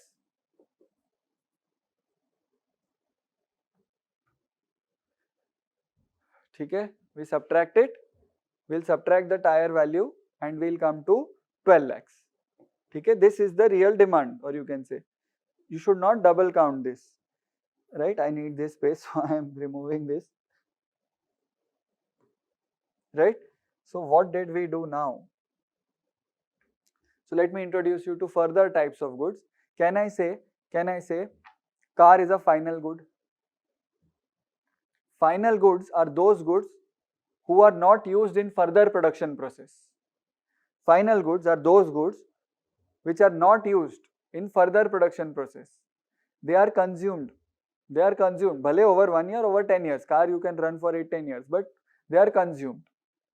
Are you using car in further production process? No. Okay? So anything for which the production ka use has come to an end, it is the end use, that is called as a final goods. those are called as final goods. ठीक है, those are called as final goods. Final goods. Okay. What about tires? Are they final goods, or they were used in the making of a car? They were used in further production process in our example, yes or no? So when those are used in further production process, they are not consumed by the end consumer or people like you and me, or they are not consumed in the end. Okay? They are known as, those goods are known as intermediate goods. Now we are going in a bit deeper, little bit, one step at a time. And don't worry, the time I am spending here in fiscal policy, monetary policy, I will just use those terms. Intermediate goods are here, these are not final goods, all of that. Then you have to remember, oh, final goods means this, final goods means that. Okay? Intermediate goods, final goods. Did you understand? The end use, glass used in a car. So again, continuing with the tire example, if, have you seen kids run with tires and beat it with a stick and rotate the tire and run alongside it? Aisa. If a kid buys a tire just to do that, then that tire is a final goods. Yes or no? Because he is not using it in further production process. But if a car manufacturer buys a tire, then it becomes an intermediate good because he is using it in further production process, that is included in the final goods. You have to subtract it one time because you should not count them double. When counting the total demand, I am not even using any economic term now. In counting the total demand, you have to subtract it. We saw in that example, you have to subtract the value of tires once because they were intermediate goods. So can I say final goods minus intermediate goods? Why? Because these intermediate goods are counted already. Okay? These intermediate goods are counted in the final goods, so you have to subtract them. You have to take the value of final goods only. Intermediate consumption you have to remove. Are you getting it? Yes or no? ठीक है? Now, final goods हो गया, intermediate goods हो गया, capital goods you understood, consumption goods or consumer goods, sub part is consumer durables.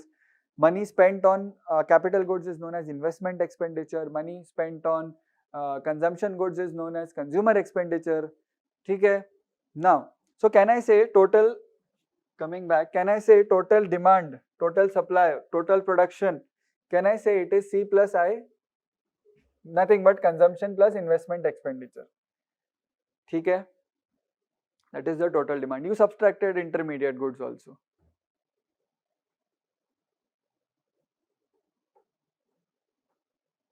बराबर है? So we came to C plus I. Okay. Now coming to second two sector model. Keynes ने बोला, see, if we believed Adam Smith, if we believed in invisible hand theory, we said कि let them play. They will arrive at an equilibrium price. We don't have to determine the demand. We don't have to do anything. Just forget about it. Okay? Keynes said that please try to control. Please be sensible. If things go out of hand, people will find it tough to buy consumer goods. People will find it tough to buy capital goods. There will be problems in this thing. Accounting also. More than that, importantly, you should not double count also. Double counting nahi hona chahiye. You should reduce the investment intermediate goods from that. ठीक है? Keynes ने बोला वो सब सही है. So Keynes said there should be someone to control these things. There should be someone, कोई तो control करे. There should be someone to control these things. Keynes said लाल बत्ती को भेजो. Keynes said कि send the red siren. ठीक है? Keynes said, who is that third person who sits right between firms and households? Government. ठीक है? Now so what would be the impact of government here? What would be the impact of government entering into this? What would be the impact of government entering here? Government will interact with all these things. What will government do? Government will also buy things. Government wants to purchase. Government wants to so एक minute उल्टा हो गया.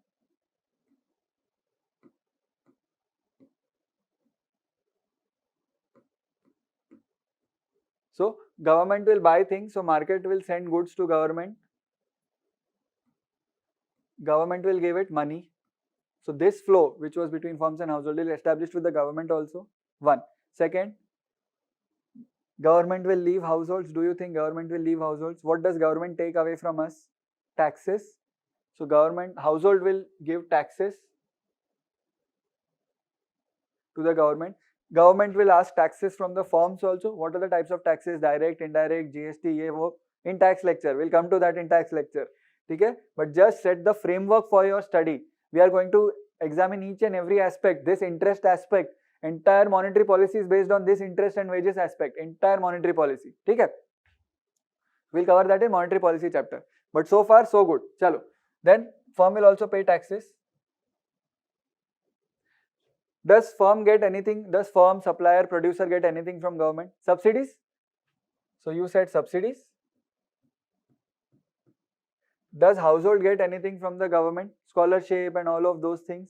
Okay? Government also gives you some wages, Manrega wages or something, something you get. Okay? Let us call them, just for one fancy term. I am not explaining it now, in a while. But once subsidies aa gaya, taxes aa gaya, these are also taxes. Government will also give something called as transfer payments. For now, just keep in handy. I will write this down and keep here. Transfer payments. What are they? We are coming to that. Transfer payments. Oh, transfer payments. But some payments. I've already given you an example of scholarship. Scholarship government gives you if you score high marks. Government will give you scholarship. Jao beta, जी लो अपनी जिंदगी. ठीक है? So now we have established this. Government will also establish another kind of market. Government will regulate another kind of market. There are two markets: product market, labor market. Government will also क्या बोलते हैं? Establish another kind of market. Let us call it as, this is another market. Let us call it, see, government might take something from the labor market or might not. Iska relation sometimes, not sometimes. But more than that, government will establish something called as financial market, stock market and all of those things, and banking channels. है ना? Financial market. I am going to show this photo to you, don't worry. I am going to show an NCERT screenshot of this thing, but first we need to understand what they mean by this. Financial market. Government has established a financial market. Why do I make it so big?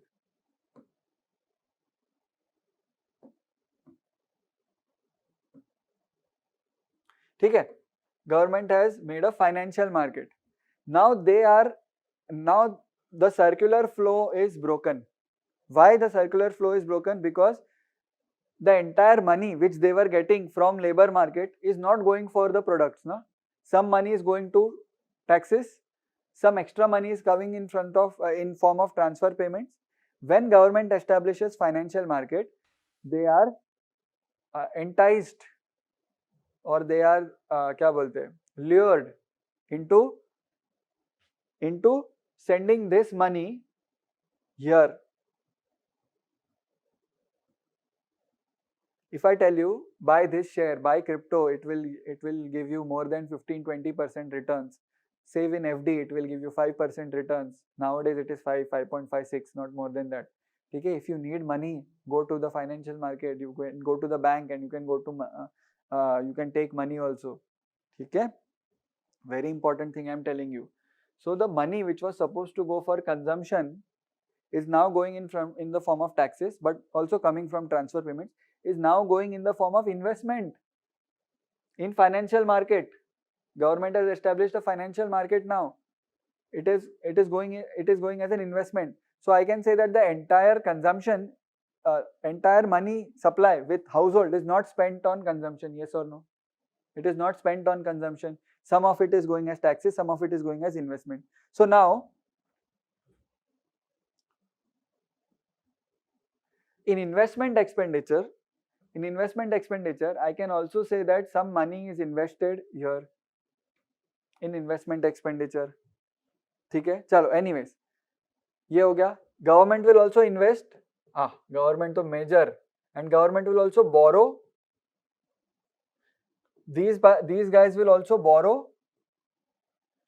Financial market will give money mainly where? How does financial market work? How does financial market work? You invest your money to you open an FD in a bank. What does bank do with that FD? Bank loans it out to someone in need, to some businessman or to some producer or someone who is in need for his business or any other reason. If you invest in stock market, that company, that for example you took a share of Tata Steel or Tata Motors. Tata Steel or Tata Motors get that money and then they use it for their business. So I can say what the household is investing in, like is sending money to financial market, I can say that as savings. Barabar? And what financial market is giving to the firm, I can say that as investment. So indirectly you are saving money by investing, savings, investing, because that becomes investing. So government आने के बाद things have become so complicated ना. ठीक है? Apart from this, I want you to focus on the. So what is the consumption flow here? The consumption flow is this, or the consumption expenditure is this. Yes or no? What is the investment expenditure? The investment expenditure is this. And what these guys purchase from the market. Okay?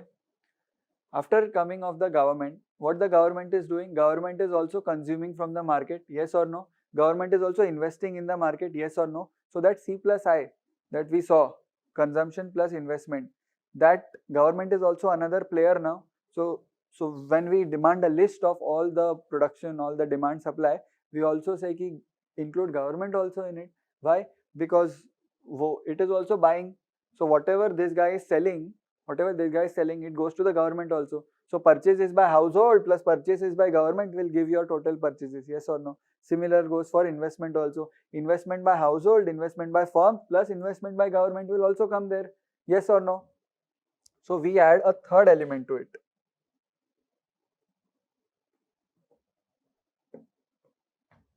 We add government expenditure.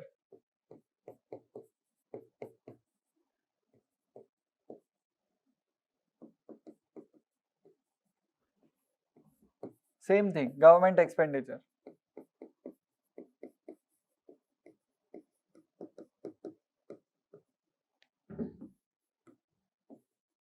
In both, from market, from financial market also. Okay? This now has become from a 2-sector model, it has become to a 3-sector model. Just imagine. Which is the third sector?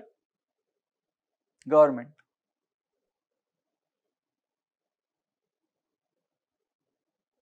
Is it okay? Is it understood? This is the 3-sector model. Is it cool? Yes or no? See, immediately in the next lecture, I am going to speak about GDP, NDP, NNP, national income, personal income, disposable income, aggregate demand, effective demand, all those fancy terms you might have heard of in the first chapter of every introductory textbook. Be it NCERT, be it your reference book, in the first chapter they speak about GDP, national income accounting, hai na? But uska background is this. Why do you need national income accounting? Because you need to cover the entire flow. Why you need to cover? Because Keynes said we have to control. Even if Keynes had not said, we need to know na kitna what is being produced. Okay? Right? Now coming back. Till 1991, okay. After 1991, what happened? We opened up our economy. We opened up our क्या बोलते हैं? We started importing, exporting. Imports, so we used to do it earlier also, but we started exporting also after 1991. ठीक है?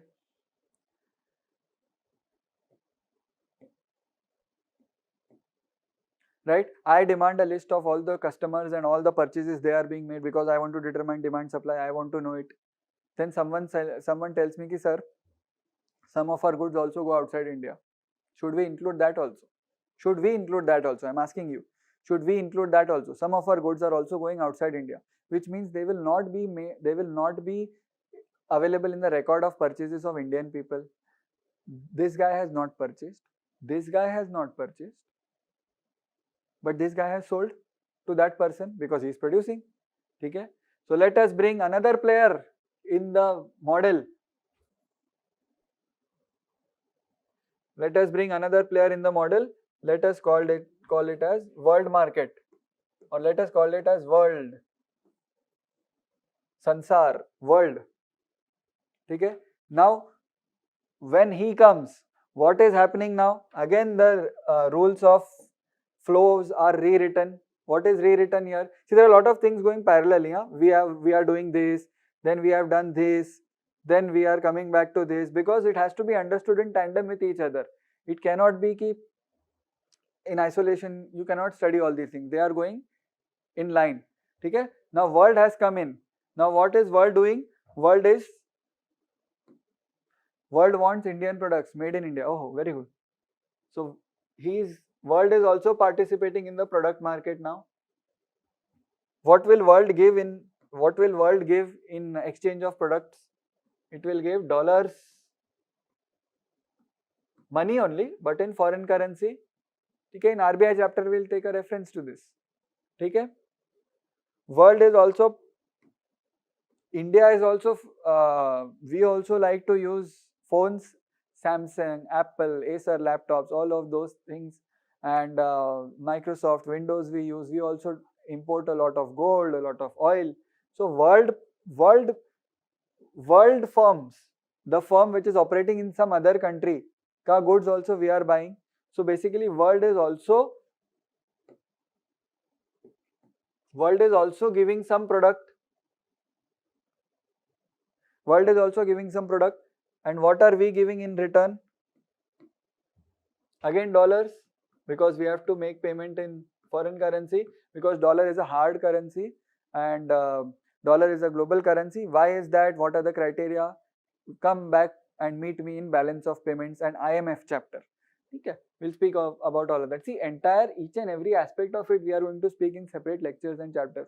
Then only economy can be understood. But so far so good. समझ में आ रहा है? Money is just flowing here.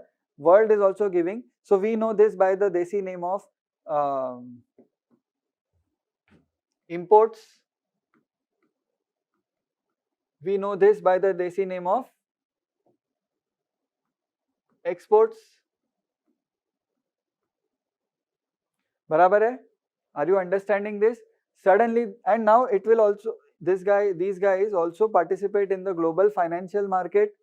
These guys, sorry, in the Indian financial market, these guys also participate in the labor market. These guys also via this invest here. If they are going via this, it is known as FII. If they are going directly, it is known as FDI. Again, that is a separate chapter altogether. But these guys are also interconnected now. So now we are interconnected with the world. Okay? Suddenly this 2-sector model has 3-sector model has become a 4-sector model. 4-sector model. Chalo.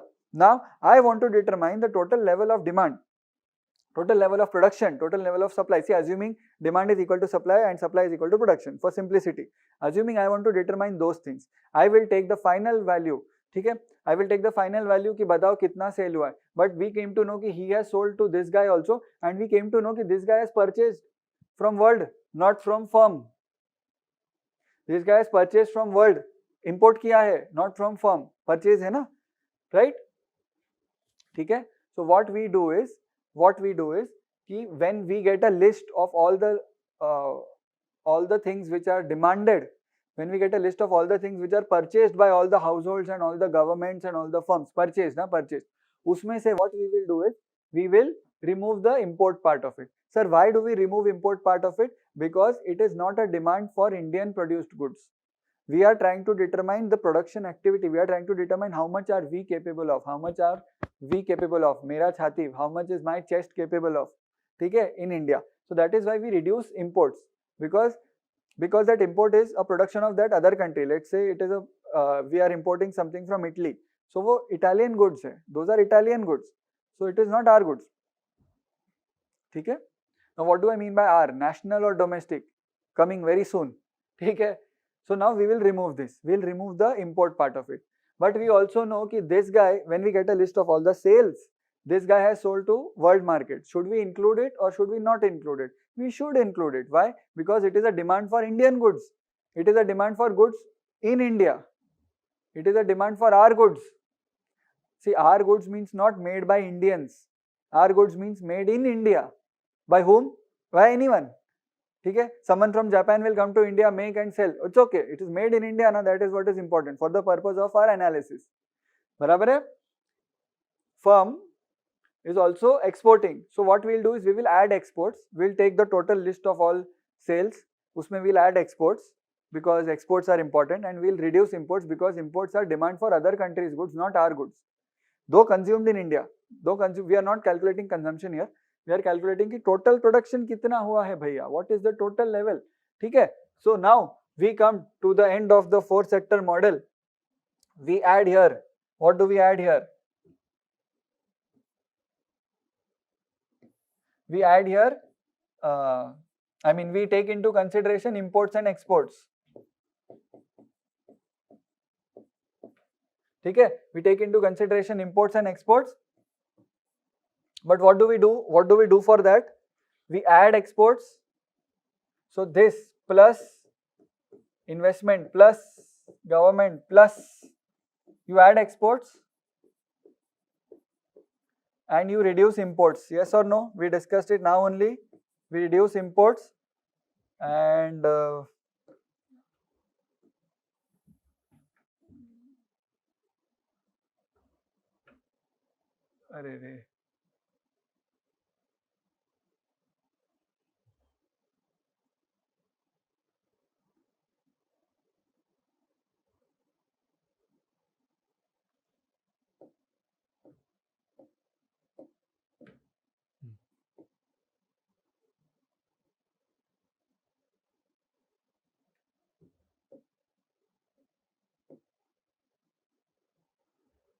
just give me a minute. I'm making space.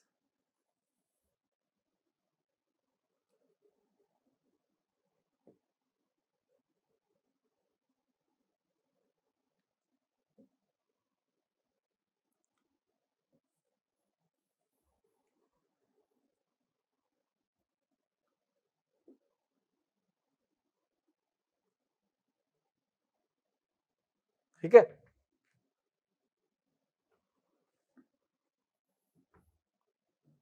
So we are in a 4 sector economy now. We are in a 4 sector model now. In a 4 sector model, what do we see? What do we see in a 4 sector model is that if we want to determine the total demand for our goods, for Indian goods, not produced by Indians but produced in India, if you want to determine the total demand of Indian goods, what we do? We take the demand in India, we take the demand outside India. In India, goods are demanded by households, goods are demanded by governments, capital goods are also demanded by firms. So we club all of them, and then we say ki this is my, we club all of them and we say this is my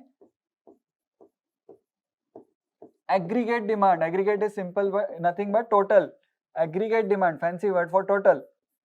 Aggregate is total. Aggregate demand. Now how do we calculate aggregate demand? We add all this. So let us call it as C, let us call it as I, let us call it as G, let us call it as X, let us call it as M, and then what we do here is, we do here nothing but C plus I plus G plus X minus M. Net, इसको बोलते हैं net exports.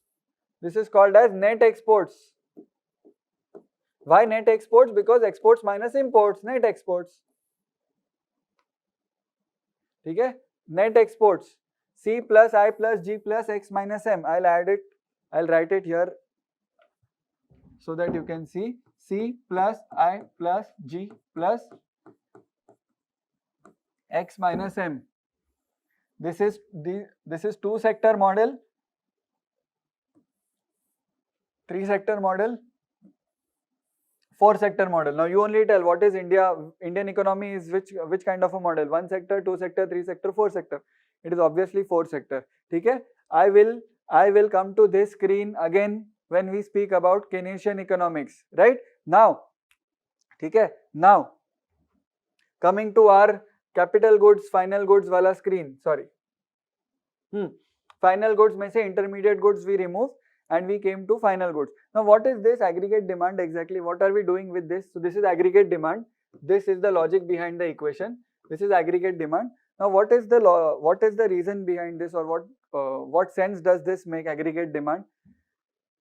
Aggregate demand for your goods imply that you have produced all those goods, okay? And aggregate demand shows the level of economic activity. Just imagine if the demand for Indian goods is 100 units, 100 goods. Tomorrow if it raises to 180, you know that your economic activity, physical activity has increased. We have not even included price here, real, nominal, we are going to come to that.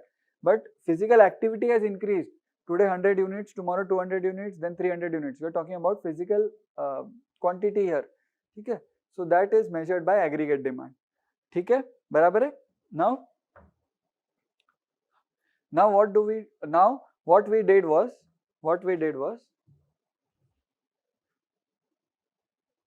we took a final list of all, we took a final value of goods, na?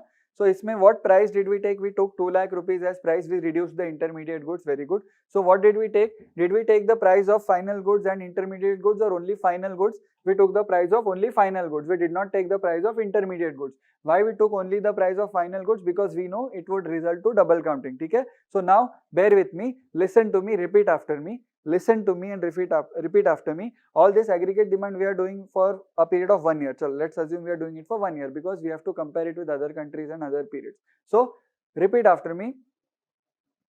Final value of all goods and services.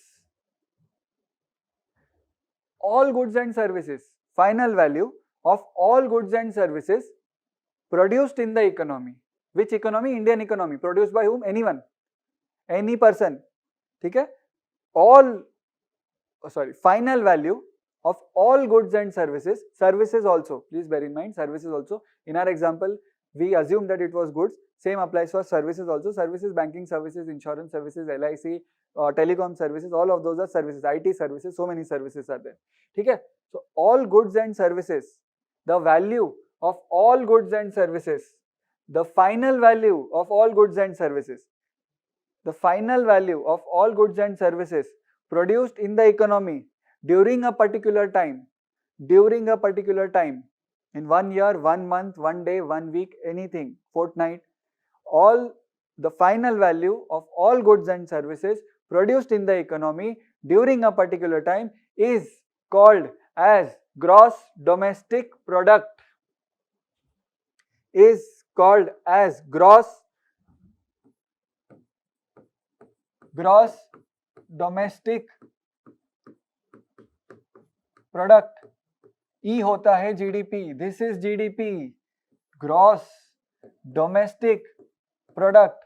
Sir, why gross? Chalo, product you understood. It is the final value of all goods and services produced in the economy. Product I feel you will understand. Why domestic? Indian, na? Produced in the economy. Not produced by Indians only. See, it is possible Indians might produce goods outside also. Our only teammate is going to other country and producing there and earning money. Very good. Some other country's teammate is coming here. Some other country's person is coming here. Producer is coming here and producing. Very good. No problem. But for the purpose of GDP, domestic. Anyone in the boundaries of India, we are talking about domestic. ठीक है, भले ही उसका nationality, the citizenship, nationality doesn't matter. We are talking about the 4 walls of the country, right? Domestic. Now, what is gross here? Why it is called as gross? Sir, we understood GDP. Final value of all goods and services produced in the economy during a year. Final value of goods and services produced. All goods and services produced in the economy during a year. थका दे आपने मेरे को. You made me tired. ठीक है? But why gross? Domestic product we understood. Why gross? 4 sector model. What is the reason behind it? Okay, sir, why domestic? Why not national? What is NNP? What is NDP? What is national income? Please stay tuned for the next lecture. We are ending here. We'll pick up from here only. We'll revise this in the next lecture. In my lectures, I always spend 10 minutes, 8 to 10 minutes in revising what has been done in the previous lectures, and then I move on. Otherwise, I cannot start. I cannot start a new lecture without revising the earlier one. So by the time we reach our 20th or 25th lecture, we would have revised all the lectures at least 2-3 times, and then I keep one separate lecture. I have a separate lecture for revision. In those 2 hours, we only revise whatever is studied, whatever is done till date, right? So we'll cover why gross, why net. Sir, what about Keynesian economics? What is fiscal consolidation? We are going to cover all of that in our next and coming lectures. Thank you for watching. Please take care. You have my number. If you have any doubt at any time, you can ask me. Thank you. And we have a session on Sunday, a Zoom session on Sunday and Wednesday. So keep your doubts ready as you see the lectures. Keep your doubts ready, and we'll meet and we'll discuss. Thank you so much. Take care. Goodbye.